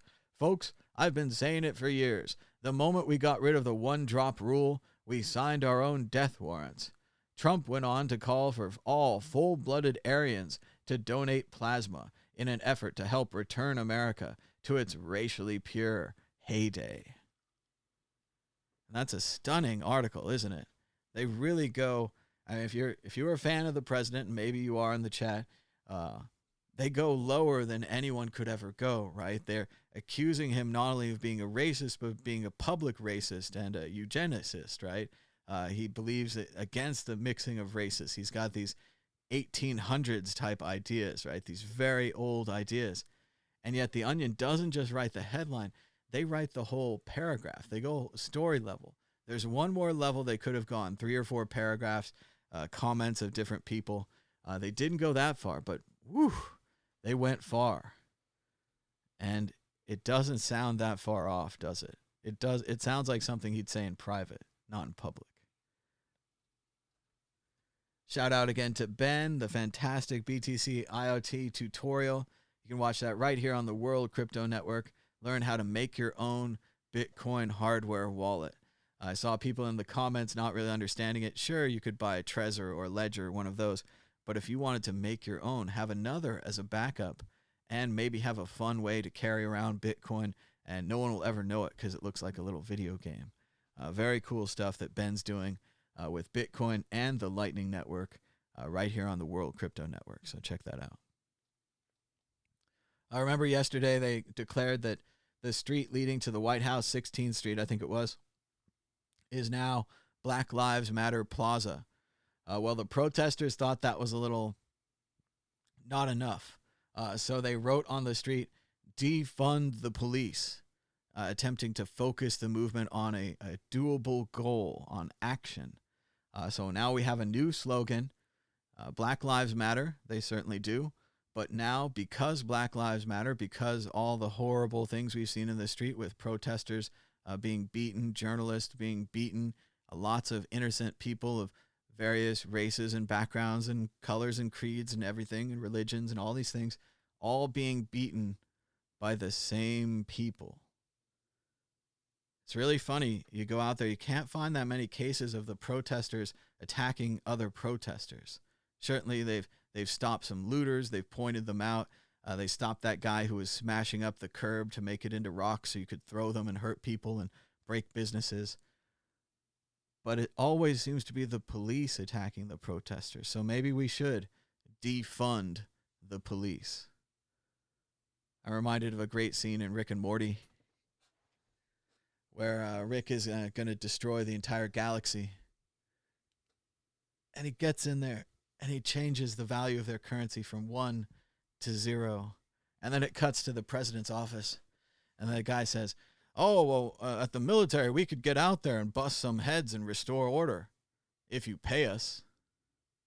And suddenly they don't have any money to pay anyone. And it's like, as much as people like going out into the street and busting heads, they won't do it. They'll only do it if you pay them. They won't do it for free. Maybe some people will, and obviously they would be the worst. But everyone else wants to be paid. So if you defund the police, they would stop being paid, and presumably they would stop beating people up. So that would be a great move forward. We could take the rest of the money, hire private security for private security needs. We could hire community officers for community officer needs. We could reshape the entire structure. And then it goes a little further because we're also wasting a lot of money on military. But again, maybe this is the one. Maybe this is one where America changes and gets better. Or it's the one that kicks America into full dictatorship and it locks down and we never ever talk about things getting better again. Which is pretty much what they did in China after Tiananmen Square. Just came up a couple of days ago. Don't forget. The Seattle police are arresting one woman who screamed for help. They've pulled up in several vehicles with mace out. They have about 30 police officers to arrest one woman. So again, these police aren't even very good at what they do. They don't seem to be trained in martial arts. A lot of them don't seem very physically fit. And all of them have this problem of not even be able to subdue one person one-on-one or even two-on-one. They need at least 4 or 5 on 1. That's like a union joke, isn't it? That's like the construction site that you drive by where there's one guy jackhammering and 4 guys watching. It's like that, but instead of jackhammering, the one guy's beating the shit out of another human being. But he needs 4 guys to watch him to make it okay.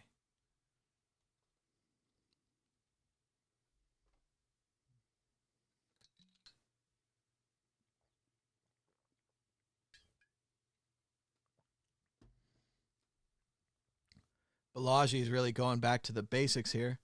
Consensual government is a superset of democracy. Democracy's legitimacy comes from the consent of the people. That consent can be given by voting with ballot, feet, wallet, or some combination thereof. The key is that people have opted in and given manifest, conscious consent. And this is a lot what the lady was talking about earlier, where she said there was a social contract and that they had played ball and tried to create a business. And every time the people who are supposed to protect their businesses and protect their lives come in and kill them, which completely ruins their business, ruins their lives, ruins them for generations. And this had happened over and over again. And that they were removing their consent. The social contract had failed them. They didn't care what happened to the society around them. And that it can't function without consent. Police officers think they're really impressive. They have all that riot gear, the military gear. They're hopelessly outnumbered by the protesters in every single situation. I don't want this to happen. I'm not looking for the protesters to get violent. There's a whole thing this morning going on Twitter about Tom Arnold, the actor and comedian, famously married to Roseanne Barr. Apparently, he's trying this whole say crazy things to piss people off thing, but what he said is he suggested that the African-American protesters, the black protesters, should do the same thing that the NRA does, and they should go out there with their weapons. And he was suggesting that black people should get weapons and go back to the protest, which obviously, even as I'm saying these words, it's a horrifying thing to say. It's a lot like the woman the other day who was giving a brick to a black man, and the black lady came up and said, no, don't you give this brick to him. He'll get killed. Could you imagine if it wasn't a brick and it was a machine gun or a rifle or whatever, visibly weapons going to these protests? But it does bring up a good double standard. Obviously, they're destroying him with the PC police. I don't even want to look at what's happening to Tom Arnold today because, again, he's made a suggestion. He's made a interesting suggestion. Again, horrifying. Even out of my lips, I'm saying, whoa, don't go down there with weapons. It's not safe. But it does seem like a horrible double standard, and we've played the views of the white protest where they had the weapons and they wanted haircuts from a couple weeks ago, and they wanted to go to bars and they wanted to go to casinos and whatever else. And then you play these now, and no one has weapons. No one's bringing anything. It does seem like a double standard. Maybe Tom Arnold's onto something, but maybe he phrased it wrong. Maybe he said the wrong thing. But yeah, he's getting it today. J.K. Rowling is getting it today. I don't really know what J.K. Rowling said. I think that she said women are the only people that menstruate and bleed every month, something like that. And it's gotten into the whole trans thing and so on and so forth.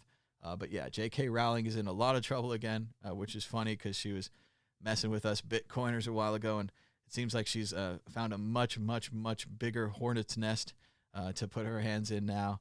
And then, of course, Tom Arnold's in it too. So keep an eye on what's trending on Twitter. It's always fun. I still wish they'd put little tombstones by the dead people that said rest in peace, or a little birthday cake by the birthday people, because you're always wondering, is it a birthday? Is it a birthday? Are they dead? Or did they say something horrible? And today, depending on what you believe, I don't know, Tom Arnold said something and J.K. Rowling said something. So many other people are reacting. Continuing with Balaji. Conversely, a nominal democracy may not retain consent of the governed.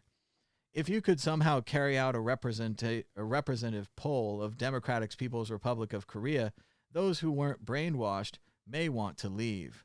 The point is, calling yourself a democracy doesn't make you one.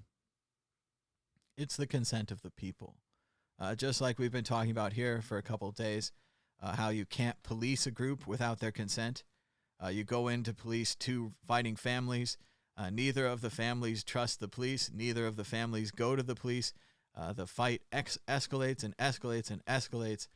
There's tons of collateral damage, destroying businesses and people around these two fighting families, whether they're the Montagues and the Capulets, whether it's the Salazzos and the, another Godfather name, Italians, or whether it's the Triads or whoever it is. These are all family fights. These are all feuds, and they require a trusted third party to come in. And if that trusted third party doesn't exist and that trust is withdrawn, there's no policing you can do. You can't ever get these families to crack and work with you to try to have peace. You're just going to be cleaning up messes. You're just going to drive around with the coroner and the body bags, and you're just going to clean up messes. So we'll see how that turns out. A surprising story here. A lot of people talking about this. 150 to 200 people attended a Black Lives Matter rally in Vidor, an East Texas town that's infamously associated with racism and the Klan. So maybe even in the heart of East Texas, this message that Black Lives Matter and that police brutality needs to be stopped, and all the police brutality that we've seen in the streets, maybe it's reaching home. Like George W. Bush said, you've got to catapult the propaganda. You got to shoot it over their heads, right? Maybe some of it reaches them. Las Vegas locally, funny story here. So Las Vegas locally is he's worried about the coronavirus, let's just say. This other account called Vital Vegas, who I love. I love both these accounts. They do great work. But he's a little not worried about the virus, let's just say. So it's kind of been really interesting to see what was previously just announcements about Vegas. They're building a new casino. There's going to be a new show here. I really like the rum and cokes at this place, that kind of thing, right? It's become a little political because the one guy just keeps celebrating everything being open and he's excited to go back. And the other guy's like, not so sure. And this is the not so sure guy. So he says, if everyone could stop referring to Las Vegas as a super spreader event, that would be great. Thanks. And again, we're seeing a little bit of the potential future if the coronavirus does spread horribly from a place like Las Vegas, a recreational destination. We might see Las Vegas and casinos become as bad a place to go as a cruise ship. No one wants to get on a cruise ship right now. We're in a very strange bubble where people still want to go out to Las Vegas and they still want to gamble and they want to be in close quarters, and we'll see how that turns out. We talked about this first thing this morning. Well, no, actually, this isn't the withdrawal. This is worse. This is Portland, Oregon, and Seattle, Washington both had strong protests over the night. It looks like the military, the media was embedded here with the National Guard, presumably filming them from behind. Seattle police just arrested the man who filmed them macing a little girl last week. Many people don't believe in coincidence and believes that the Seattle police are targeting protesters. This is the second time in 24 hours. They had huge shows of force both times, and the original poster says they would be lying if they said they weren't terrified. So things are getting worse in Seattle, where it sounds like the police are being vindictive against those who filmed the protest. Shout out to Jennifer in the chat for sharing that link. And we have more from Seattle. One of the person who took the picture of the little girl is being denied bail. No reason is given. The box is simply blank. Bail denied.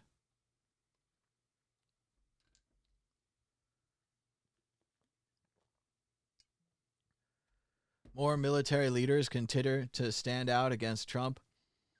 This is Admiral McRaven, the guy who led the team that killed Osama bin Laden. Admiral McRaven says the truth about Donald Trump. I made 2 points in the op-ed, Jake. First was that, if you want to destroy an organization, any organization, you destroy it from within, you destroy it from without, and then what you do is you convince everybody that you're doing the right thing. So when you take a look at what the president has done, he's undermined the intelligence community, the law enforcement community, the Department of Justice, the State Department. He has called the press the enemy of the American people. And I will tell you, I've fought a lot of America's enemies. The press is not the enemy of the American people. Then you take a look at undermining us from without. He's obviously left our allies, the Kurds, on the battlefield. We feel like we have betrayed them. He's undermined our NATO allies. He's taken us out of the JCPOA and the TPP. And really, the international community has lost faith in America. And then throughout the course of all of this, he's convinced us that he's doing it for all the right reasons. And I think that is really what is troubling. But if I can, the other part of the op-ed that I think is equally important is that I think Trump forgets that we are a nation of values, that we are not just transactional. He's a transactional president. He believes that it's only good if it is good for us. But he forgets that we're the same nation that fought Nazism and fascism and imperialism and communism and terrorism. And we did that not because it was just good for us, but because it was the right thing to do. And the men and women in the military and the intelligence community and the law enforcement community, those people, those Americans believe that these values are important. I don't believe the president fully understands that.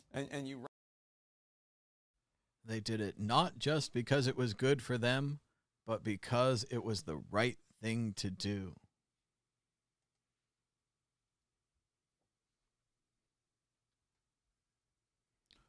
Shout out to Swift on Security. Taylor Swift, security expert, writes a neat idea for a Doctor Who story. Doctor Who travels to a world where Anywhere a camera isn't pointing, an American riot cop shows up and starts beating you. All of society is architected around keeping lights and cameras running. They experience a Carrington event. Everything goes dark. The screaming begins. Nice, huh? Nice story idea. People are asking, you expect cops to remain calm even when they're being yelled at, threatened, or attacked? And Fred Coppersmith responds, he says, yes, I expect them to be trained to remain calm, trained to de-escalate. That's the only way they ensure our safety and theirs.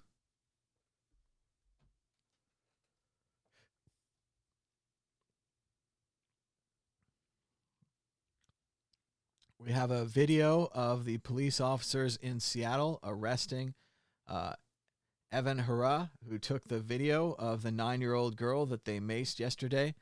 They're worried that this may be a retaliatory arrest in Seattle, that the police are now extrajudiciary. They're moving above the judicial system and working against their perceived enemies in the community. This man allegedly filmed the police who maced a 9-year-old girl. Arresting the man who filmed it does not erase the fact that you maced a 9-year-old girl. No one's ever going to forget about that. So this is a cover-up. It's a bad idea. It's retribution. It's revenge. It's a horrible look from police officers and from all of Seattle. And maybe their police department needs to be disbanded too. Maybe this is a nationwide disband all the police, hire private security for a few days, and start some kind of community policing reforms. I don't know what the right solution is. I haven't been studying this for a million years. I'd love to read some reports and so on. I think President Obama said that he had a really good report that we could all read that would help us understand the history of the problem, potential solutions for the problem, downsides of the solutions, so on and so forth. They're worried about it in Seattle. This is a description of the people who saw it happen. This is a video of the arrest. 7 squad cars for a man supposedly using a laser pointer. This is really happening. They have gone to war with the people of this city. What the fuck is happening? And the author continues, speculation on Twitter. These motherfuckers have me scared for my family right now. Scared for my children, scared for their future. This is beyond anything I expected, that they're so brazen and bold about it, that they make such a show about it, even though the whole block is filming them. And we are coming up on the second half of what happens when you film everything. You have to take action. There has to be change. It's not enough just to film everything and see how bad the opponent is. There has to be action, change, reform. Otherwise, we just documented a police state, and then you just keep living in it. So, yes, there needs to be change. There needs to be reform. And this is never going to stop until there's change and until there's reform.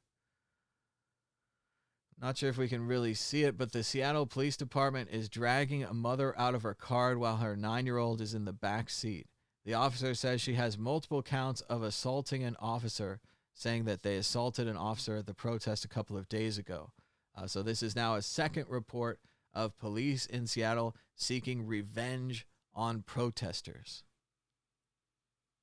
This is not acceptable. It's not going to be allowed to go on. And this cover-up is not going to work. So it's a very big mistake being made here by the Seattle Police Department. They could all lose their jobs for this. They could all be sued for this. What we really need is to take the legal protections off of police officers. Any other job, you do wrong, you beat the hell out of somebody, you're an IT specialist, you're a computer geek, you beat the hell out of somebody, you work at a fast food place, you lose your job. And you get sued by the person that you hurt. So that needs to happen to police officers. The Buffalo mayor is calling the 75-year-old man shoved by police officers a major instigator during protests. So fucking what? So fucking what? You can push him down because of that? A major instigator? So fucking what? He's 75-year-old. Have your men show a little decency and just take him to the side without hurting him. Can they do that? Are there enough of them on the street to handle a 75-year-old man without hurting them? I don't care if he's a major instigator. You mean he used his mouth? You couldn't handle the mouth of a 75-year-old man and you have all that riot gear and allegedly training? What kind of training do you give these people? So yes, fire the Buffalo mayor, fire the Buffalo Police Department. The whole thing rots from the top, right? Kill the body, the head will die. No, kill the head. Again, who benefits from Trump ruining America's relationship with Germany and Europe? Has America first become Trump first? And again, Angela Merkel told President Trump that she would not attend the Group 7 meeting. She says that it's still too hairy with the coronavirus, and it's not a good idea, especially in the United States where the coronavirus has not been controlled. In return for this, out of revenge and seeming to serve another master, Trump took 9,500 troops from NATO out of Germany and brought them back to the U.S., making Europe and NATO less safe, improving situation for, that's right, Vladimir Putin and Russia. That's right. NATO weaker, Russia stronger. That's good work, Trump. And just in case anyone's not keeping score, we have an image here from the Indiana Jones film. You can see on the left, Indiana Jones, American, is an anti-fascist, and the person he's beating up, the Nazi, is a fascist. So, which side are you on?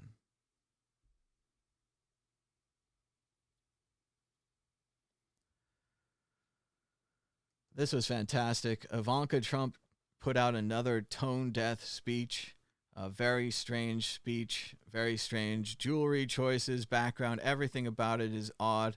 But fortunately, it's already been recut into a really great political advertisement here from Midas Touch. Let's take a look at Ivanka Trump and the sacrifices that she's had to make in her very difficult life. Twitter video doesn't work. You have to do it the other way. But here we go. Not come without challenges. She's had a rough time. Your journey to this day did not come without challenges, sacrifices, determination, grit, sweat, and likely even a few tears. Tear gas is now being fired. An entirely peaceful protest. Our entire society is engaged in a national endeavor to take care of the safety and well-being of our people. You have to dominate the streets. You are a wartime graduate. Go inside now! Get in the house! In my own life, I found that my greatest personal growth has arisen from times of discomfort and uncertainty. The Chinese government awarded Ivanka 7 new trademarks. Hours later, she dined with the Chinese president at her father's Mar-a-Lago resort. Ivanka Trump and Jared Kushner earned at least $82 million last year. Throughout our history, brave men and women have faced daunting challenges, and they have embraced the adventure. President Trump was briefly taken to the White House underground bunker. I had deferments because I had a foot thing, and I had deferment for that. An 8-foot-high fence has been put up at the White House. No person will be unchanged from living through this present hardship.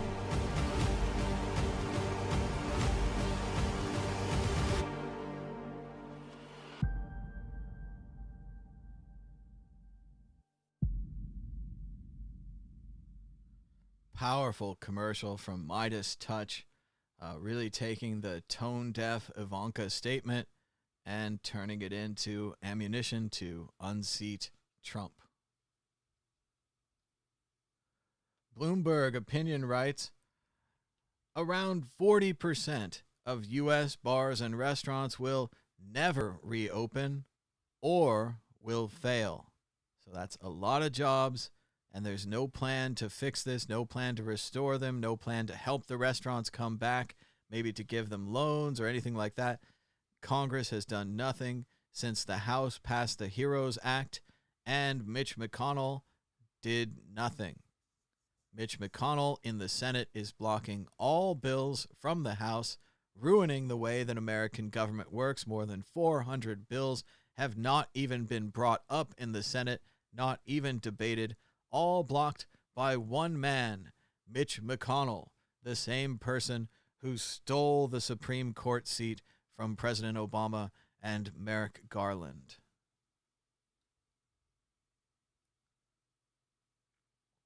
One thing is clear, Trump's threat to dominate the protesters and aggressive dispersion tactics from last week did not work. Protesters kept coming back, and they only had their biggest showing today. So the protests are getting bigger. The violent tactics used by the president and the police forces did not work.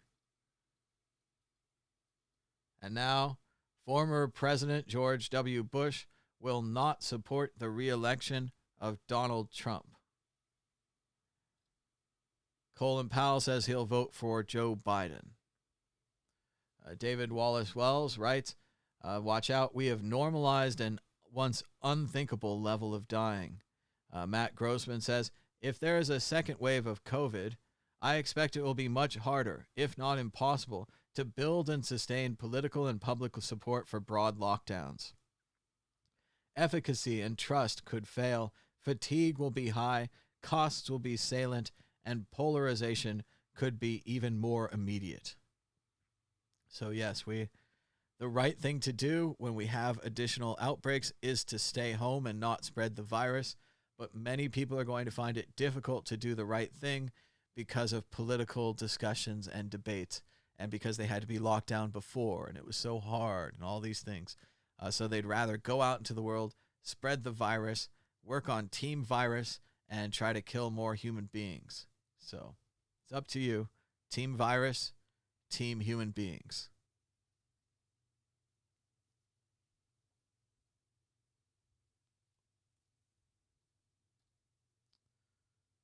President George W. Bush and Senator Mitt Romney will not support Mr. Trump's re-election, and other GOP officials are considering a vote for Biden. This is unprecedented. This has never happened in our lifetimes, most of our lifetimes listening to this. People from the other party, months before the election. This is not like just the day before, the week before. This is months before the election, 6 months or so, are supporting the other side. That's how bad it's getting. Let's listen to Colin Powell telling Jake Tapper that he'll be voting for Joe Biden. Colin Powell, a Republican, often considered to be a Republican nomination for president. Many people wanted him to run. A famous hero general from the Gulf War, a famous disgraced general from the W. Bush administration, famously threatening the United Nations with a vial of water that he claimed to be anthrax, a great metaphor for the weapons of mass destruction that were never found in Iraq. Still, people respect him. He was a general. He's got a great work ethic. He's written some good books. Let's listen to what Colin Powell has to say. Protesters taking to the streets this week in opposition to racial injustice and police brutality. What's been your personal reaction to this moment? Do you think that the country is in something of a turning point? We are at turning points. I mean, the Republican Party, the president, thought they were sort of immune. They can go say anything they wanted. And even more troubling, the Congress would just sit there and not in any way resist what the president's doing. And the one word I have to use with respect to what he's been doing for the last several years is a word I would never have used before. I never would have used with any of the 4 presidents I've worked for. He lies. He lies about things. And he gets away with it because people will not hold him accountable. And so while we're watching him, we need to watch our Congress. I watched the senators heading into the chamber the other day after all this broke, with a reporter saying, what do you have to say? What do you have to say? They had nothing to say. They would not react. And so we're not a country of just a president. We have a Congress. We have a Supreme Court. But most of all, we have the people of the United States, the ones who vote him in and the ones who vote him out. I couldn't vote for him in '96, and I certainly cannot in any way support President Trump this year. So, yeah, I know you didn't vote for him in 2016. I assume, based on the fact that you approved Joe Biden when then Senator Obama picked him to be his running mate in 2008, I assume you're going to be voting for Joe Biden? I'm very close to Joe Biden on a social matter and on a political matter. I've worked with him for 35, 40 years, and he is now the candidate, and I will be voting for him. Wow, Colin Powell not only criticizing the current administration, not only criticizing the Republican senators for refusing to answer the questions and for having nothing to say, he endorses the president's political opponent, Joe Biden, saying that he agrees with him politically and that he agrees with his character. So Colin Powell stepping out there early, getting his vote in before the election. What the heck? This has political... Well, these Twitter settings are getting pretty weird. So I wasn't going to play this before, but if they're going to mark it. So this has potentially sensitive content, but it's just about maps. Listen to this lovely elderly lady teach you about maps. I've known some of this before. I'm big into maps. I know about all the different political and so forth, land discovered maps, the navigational maps, and so forth. But watch her lay it out here. And a warning, this is politically sensitive. This is sensitive content. Take this piece, Imagine why. this piece off here and put it over here. And now you see, the United States is no longer in the middle of the map. Right. Now, I did this with a major record company in New York City, I think in 1970. And an older man stood up in the back of the room and said, "Now, Elliot, you've gone too far." I said, "What's your problem?" You can't do that with the map." I said, "Well, actually you can." He said, "No, the United States isn't in the middle of the map anymore." I said, "The United States never was in the middle of the map. You need to realize this depends on how you draw your map." And then I pointed this little fact out to him. South America is actually 9 times larger than Greenland. Even though it doesn't really look like it. No, it is. South America is actually 9 times larger than Greenland. It's crazy. Now, according to your social studies teachers, what is the equator? Halfway between the North Pole and the South Pole on this map would be right about here. Right. And that means that Iowa has a semi-tropical climate. Well, you've been in Minnesota in the wintertime. I've been in Iowa too. It's definitely You know that it doesn't have a tropical climate. So you have to then introduce a real version of the map of the world. I hope this is the one.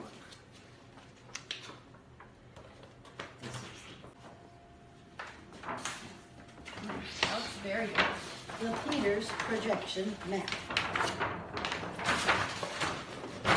The sizes on this map are right. The shapes are distorted. Wow. Look at Greenland on this map. Right there. See it? Yeah, it's really tiny. See how small that is? Right. Look at it on the Mercator projection. So why do they do that? I don't understand. Why? Because the Pope commissioned Mercator to make a map that shows the spread of Christianity. So all the countries in which there are predominantly white people are larger than those in the southern part of the world, halfway between the North Pole and South Pole. Mm-hmm. Now, if you have children going to school and they're seeing this map, right? I wish it would have continued because I think she was great. She was doing great stuff with the maps. She's absolutely right on here, showing the difference between the Mercator projection right here, as she said, which was ordered by the Pope to show the areas where Christianity has spread. They're larger than the areas in the South. And the other map, the political or the accurate reading of the map, which does change the shapes of the continent slightly, but does provide more accurate shapes. So if you're curious about this, there's a lot of really cool maps. There's maps taken from, say, like the North Pole downward, a polar-oriented map. That's really cool to look at. There's other maps that cut it up into different shapes, kind of like triangle shapes that fit together. There's many different ways to map the world. And what's interesting is she says, the map you see is how you shape the world. If you're used to seeing this map with the United States in the middle, it's a U.S.-centric map. There are alternatives. So very interesting stuff about maps. I'm not sure why it got flagged, but I played it because it got flagged. And I thought it was really great before, so I'm glad to share it. Something positive that we can enjoy before we watch this car commercial. Before we do the car commercial, which is going to be really bad, you're not going to like it, let's check out Gonzo by Hunter S. Thompson. This is a large book a photo book, many behind-the-scenes, real-life photos of Hunter S. Thompson, as well as some great stories and some essays. This is a large book. You can see Thompson right there with a gun. Large quotes of Thompson.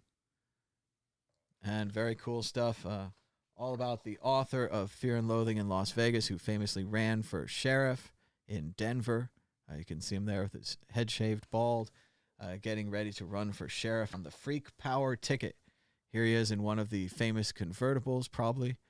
He's got his T-shades, looking very, very guilty. Very conspiratorial, Hunter S. Thompson.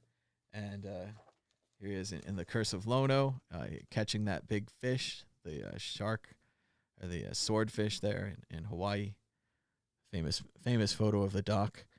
And you should check this out. It's called Gonzo. That's part of Big Book Day. We also showed you Gonzo art, Ralph Steadman, the artist who drew all the pictures in Fear and Loathing Las Vegas. And we have a bonus for you because I have all my bookshelves here. This is a really special time. I just pull things off the shelf for you. Check out Gonzo, the graphic biography of Hunter S. Thompson. That's right. You don't like books. There it is. Boom. It's a comic book. It's a graphic novel. These are really great. More and more of these are being made these days. I have, well, I'll pull them because they're here. I have a couple other ones, including Fear and Loathing in Las Vegas, the graphic novel. Very cool comic book version of Hunter S. Thompson's famous and partially fictional trip to Las Vegas, made into the famous movie. So you can check that out. That's a graphic novel version of that. And like I said, I have the historical ones as well. Maybe a third, but I think they're all here. I have The Beats, a graphic history. And this is the history of the beatniks and the social movement that had Jack Kerouac and Ginsberg and Bukowski and all the other ones. Thompson's in there at the end too. But a very cool book, a neat way to read a history. Something like this. I think that's Allen Ginsberg right there. So it's a really neat way to have history become accessible if you like comic books and graphic novels. This one's called The Beats, Graphic History. And I also have another really good one called SDS, Students for a Democratic Society, a Graphic History. And this is a protest movement in 1960s in Berkeley. And again, you might not know much about it or the leaders, but it's a really great way to read about it in comic book form. Really goes by. I've read both of these, all of these books here. I still haven't cracked People's History of the United States. It's just too damn long. I've read parts of it. But yeah, something like this, graphic novels, very accessible, very story-based, individual character-based. Some of these have too many characters. You're not going to remember the name of every single revolutionary leader, but it's very cool to see their ideas and check them out. And fortunate it's on, got my whole library here in one place, first time in years, so we can really celebrate this together. And, you know, you can buy these books on Amazon. That's where I bought them all, pretty much, except for thrift stores and bookshops and all the other things. But there you go. It's Sunday. It's Big Book Day. I want you to have something that clears it up, breaks up the news a little bit. And now we're going to watch this guy do a car commercial. This is, I forget, it's like Treasury Secretary, I think. This is, it's not Mnuchin, but it might be one of the other ones. Let's hear his fantastic car commercial. As quoted to us by Sarah Cooper, the lady that does the Trump, I don't know, lip syncing or something. She's a fantastic comedian. But let's check this out. I think this is Larry Kudlow. He used to be on TV for Fox News. One of the reasons that the president hired him to be an economic advisor. And he's got low prices on some great cars. Let's see what he's got. America is coming back.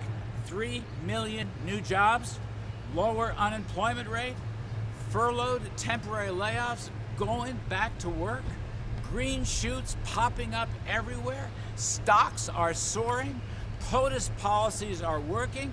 Stay with the winners, Trump and Pence and me. The best is yet to come. America is coming back. 3 million new jobs, lower. The best is yet to come. Great stuff there from Kudlow. And we already watched Colin Powell endorsing Vice President Biden. This was pretty good, actually. I hadn't, I don't want to tell you guys, I hadn't seen this yet. Apparently, it's the best Bitcoin video of the year, and it hadn't come to me yet, so maybe you guys haven't seen it. It's a movie parody of the movie Limitless, so we'll probably lose our ad rights or whatever. But let's check out this little Bitcoin parody here. They say it's the best Bitcoin parody of the year. I have directed Secretary Connally to suspend temporarily the convertibility of the dollar into gold or other reserve assets. I was blind, but now I see. Can you characterize everything that the Fed has done this past week as essentially flooding the system with money? Yes, exactly. And there's no end to your ability to do that? There is no end to our ability to do that. Simply flooded the system with money? Yes, we did. That's another way to think about it. We did. Where does it come from? Do you just print it? We print it digitally. So we as a central bank, we have the ability to create money. I go home and ask him, said, why don't we learn about money in school? And he looked at me and says, because the government doesn't let us teach that subject. The government tells us what we can teach and what we can't teach. And I thought that was strange. And I said, but aren't we going to school to learn about money? He says, no, your job is to get a job.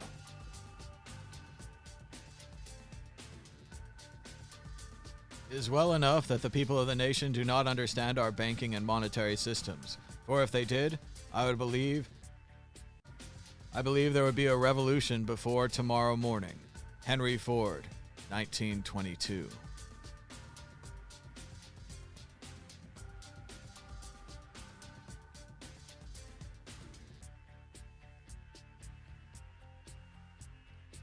It's time for Plan B. That was pretty good. I like the part with the money printer going burr. I hadn't seen that reenacted into real life. That was pretty cool. In 2018, New York taxpayers spent $230 million settling cases against the NYPD for excessive force, false arrests, etc. That's more than enough to cover a year of free bus rides for New Yorkers. It's time to stop subsidizing brutality and start investing in people. And he's absolutely right. For all that we spend on the police overtime, the police military vehicles, the ineffective training of the police, we could be spending that on parks, on services for people, on unemployment insurance, on all kinds of other things that would actually help people instead of these things that don't work as advertised and only seem to hurt the people they're supposed to be protecting. Feel like we're getting close to the top. Heavily armed men kidnap a young woman, refusing to identify themselves before throwing her into a minivan and driving away. This was in San Francisco. As Dean Maisley writes, there are now anonymous, heavily armed men refusing to identifying themselves or the department they're a part of, abducting citizens and throwing them into unmarked vans. They refuse to answer why they are arresting or where they are taking the abductees. In America.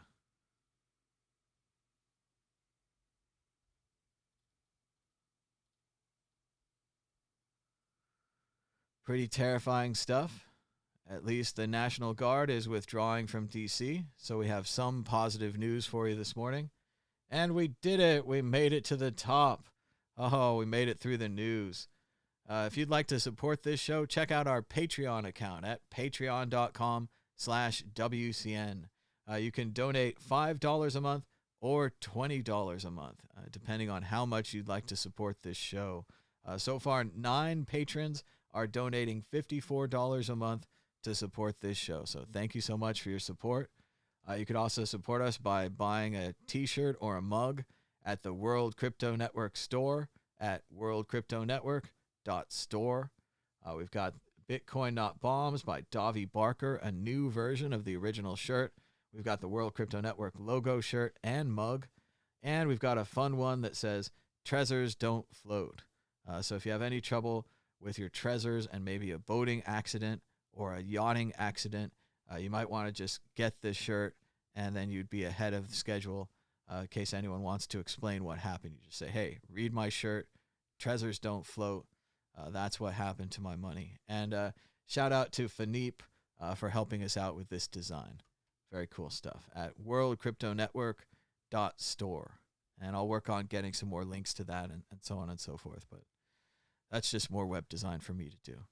And you could also donate at Tallycoin, where our Bitcoin fundraiser to raise $1 million in Bitcoin is going very well. We only need 105 Bitcoins, and we would have the $1 million to help build the World Crypto Network into a 24/7, 365 days a year cryptocurrency and news channel to get you the truth. So you can donate now. You could even donate $10 in the Lightning Network. Well, that's Bitcoin. That didn't work. Now we're lost. Anyway, if you click Bitcoin on Lightning on Tallycoin, you can just click the $10 button. It'll create a QR code right there for the Lightning Network. If you wanted to donate $10 to our fundraiser, you could do it there. But just a reminder, you can always support the show. Give us a thumbs up and a share. Subscribe down below. Hit the bell for notifications. Follow me on Twitter at MadBitcoins, or follow the World Crypto Network on Twitter at WorldCryptoNet. So there's all kinds of ways you can support the show. A lot of them don't cost any money at all. So those are great ways to support the show. And you can also participate in the chat and the comments afterwards. If you find something you like or something you want to debate about, you can always timestamp it just by writing down the time code into the YouTube comments. 1:57:16 would give you a pretty close link to what we're talking about right now. Then you could comment on it. So thanks to everybody for commenting, being in the chat, donating, thumbs up and share, subscribing. We've got 56 people watching on a Sunday. Must be a really important call because I didn't put the number up, but let's see. Hello, caller. You're live on the World Crypto Network. What's your name and where are you calling from? Oops, I didn't push the button for the sound. Hold just one more second. All right, try again. Caller, can you hear me? Hello? All right, it's working good. Yeah, I can hear you. It's Paul from Moscow. Hey, how's it going, Paul from Moscow? What's been going on lately for you? Yeah, it's going pretty good. I was actually wondering, what do you think about the latest moves in crypto and Bitcoin? Do you think it's going to the moon finally with this crisis or what? Oh, I hope so. I never know if it's going to the moon or not, and it's always, whenever I sell some, it always goes up, and whenever I buy some, it always goes down. So I'm still trying to hold it, if that's anything to go by, meaning that it'll probably go down because I'm holding it. Yeah, but the same thing actually happens all the time. See, that's it. It's your luck too. You're ruining it. But no, I mean, I think it's great to be back at 9,000. I've seen the reports that we could go to 6,000, so I find that scary. I like the reports where we go to 12,000. That would be good. Cash out, make a little profits there. Tone Vase is bullish now. Tone Vase is bullish now? Well, that's good. Yeah, he's bullish. He was in a no trade zone, but last time I seen he was bullish.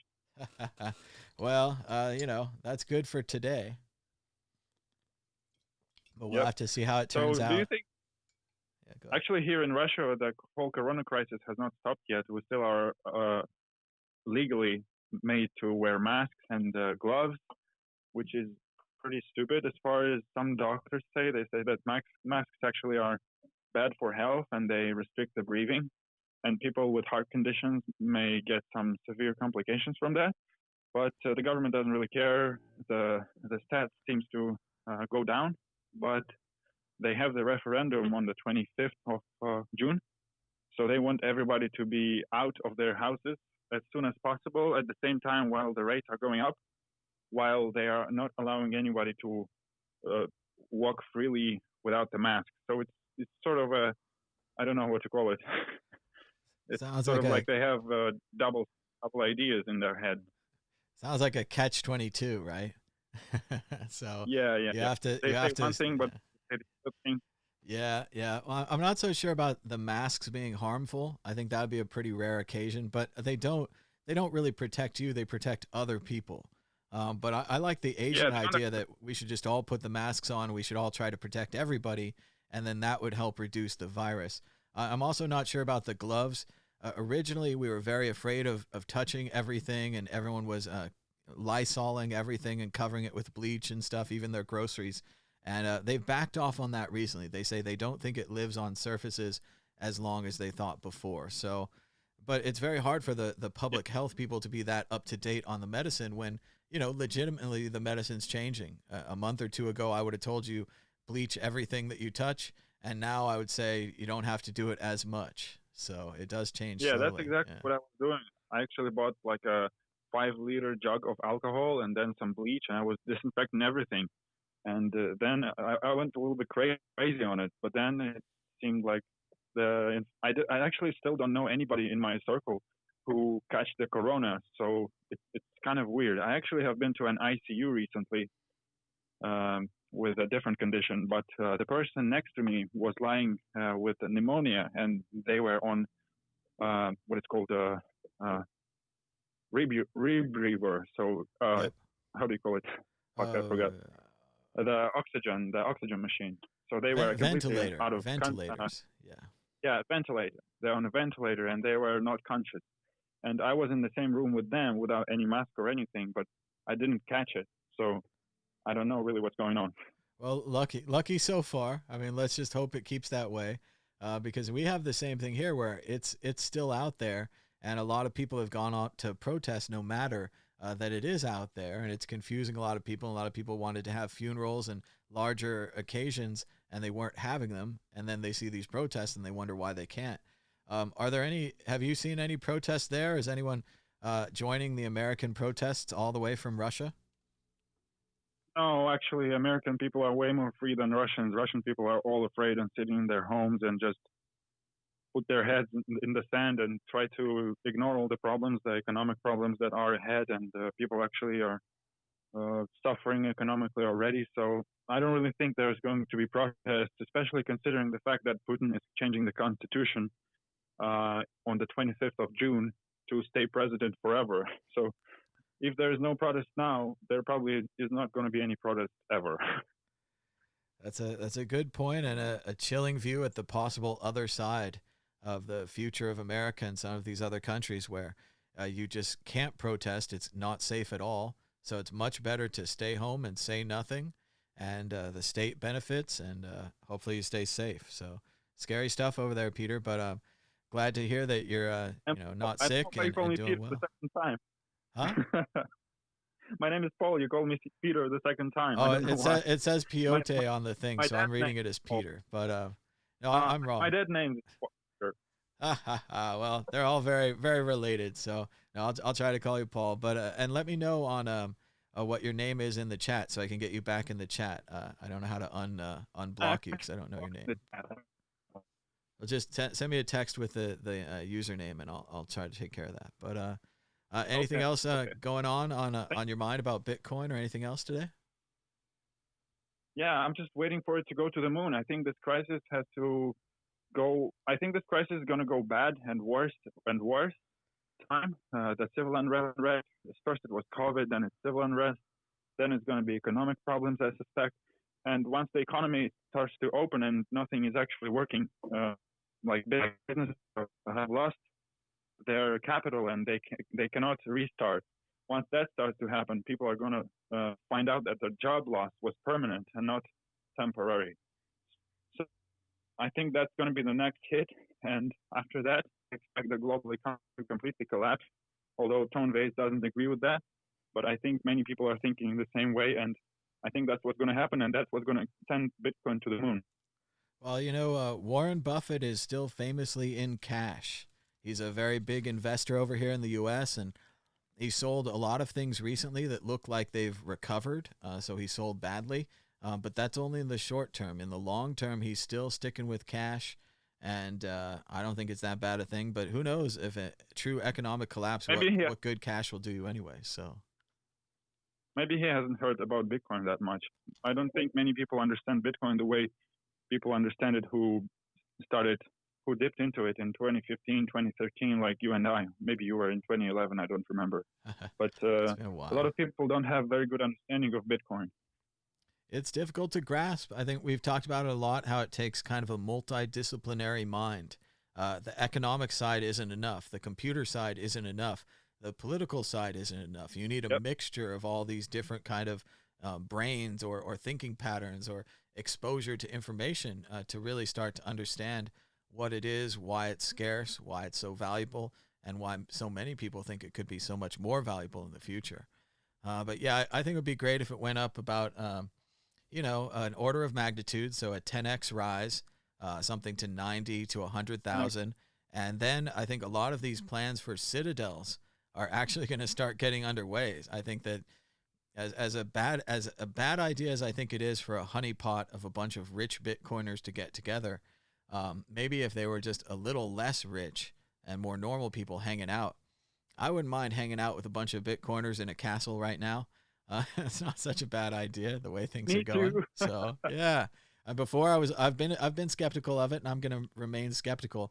But just saying, if the thing went up enough and somebody had the room and we could go, get to a safe place, sounds kind of interesting. So we'll have to see how that goes. I've actually never heard about the whole Citadel thing.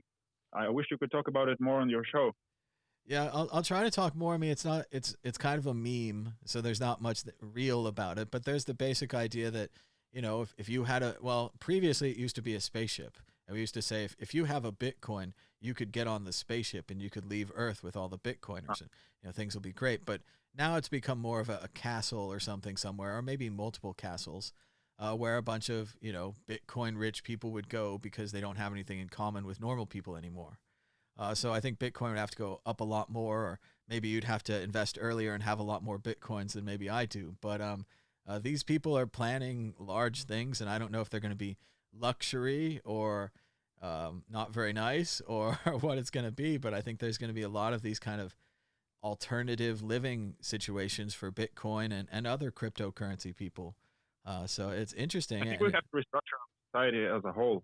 I think that would help it probably. Yeah, this seems more like a Mad Max. Everybody else is running around like crazy, and the Bitcoiners are hiding out in a castle. No. So hopefully, just we get rich and other people stay the same, or maybe get richer a little bit too. I really don't want to see everybody suffering, because if everyone's going to be suffering, there's really not going to be a safe spot in the whole world, I don't think.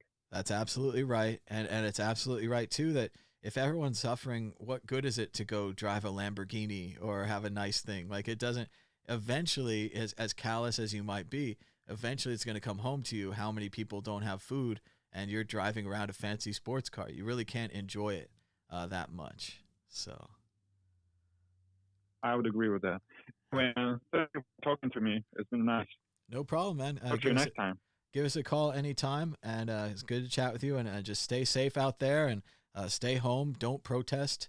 Show respect. Good ideas. So lay low. All right. Thank you. Bye, man. Bye-bye. Thanks so much, Paul. And if you'd like to call us now, you can call us now on Skype at World Crypto Network, all one word, or on the telephone at 1-518-600-1949. I'll try to keep the show going a little bit longer. There's a bit of a delay. But if you want to call now in kind of the next 5 minutes, we could do some more show. I don't have that much voice left. I've switched to the cough drops. Still pounding the water. But yeah, I think 2 hours is about my limit for talking, is what I've found. But we did that 8-hour show, but I had a lot of help, and that helps a lot. Today I tried to play some videos and stuff, give myself breaks, chances to drink water. But about 2 hours of consecutive talking. I think that'll wear anybody out. I don't know, a friend of mine, Risto, I met him in Barcelona a couple times. He once asked me, how long can you talk consecutively? And I think he could talk much longer than I could. He had some real ideas and some plans to really talk about things, and he just loved to talk forever. I thought I did too, but after about 2 hours, I run out. So, and we covered the news and we covered everything. So, think we did pretty good for a Sunday.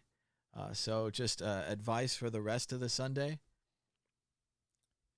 You know, have a nice day, go out there, read a book, think some thoughts, maybe watch something that you disagree with, watch some alternate video from the internet, or watch some Fox News, or watch some left-wing news, or watch something else. I don't know, just distract yourself. I've been watching Yes Minister and Yes Prime Minister, still loving the classic BBC sitcom about bureaucracy and government waste. And it's just very funny, very Orwellian, very dystopian in its language. So I would suggest that. And I'm also still recommending The Hunt. I've been trying to watch all the movies from 2020 because I think it might be possible to watch them all. There are not that many movies released, and they held a lot of movies over for next year, hoping that the movie theater disease spreading idea reopens. But I'm not sure about that plan. But The Hunt is a great film. A bunch of people just drop down in the middle of a field. Suddenly they start being hunted. It all happens very quickly. It's a very nicely written film, and it's fun too. A bit of a slasher film, bit of some violence, obvious Quentin Tarantino influence, but it's one of the few kind of Tarantino rip-off films that I think does it right and really has kind of his spirit communicating, and it feels like Tarantino took some time off to do a fun slasher movie like he used to do in the old days. So check out The Hunt. It's on, I don't know, downloads and stuff. And thanks to everybody for joining us today. Today was Big Book Day. It's Sunday. I showed you Gonzo Art by Ralph Steadman. It's a big book. And Gonzo, Hunter S. Thompson, behind-the-scene photos of the man and some essays and stuff. So check that out. And thanks so much for joining us. Until next time, bye-bye.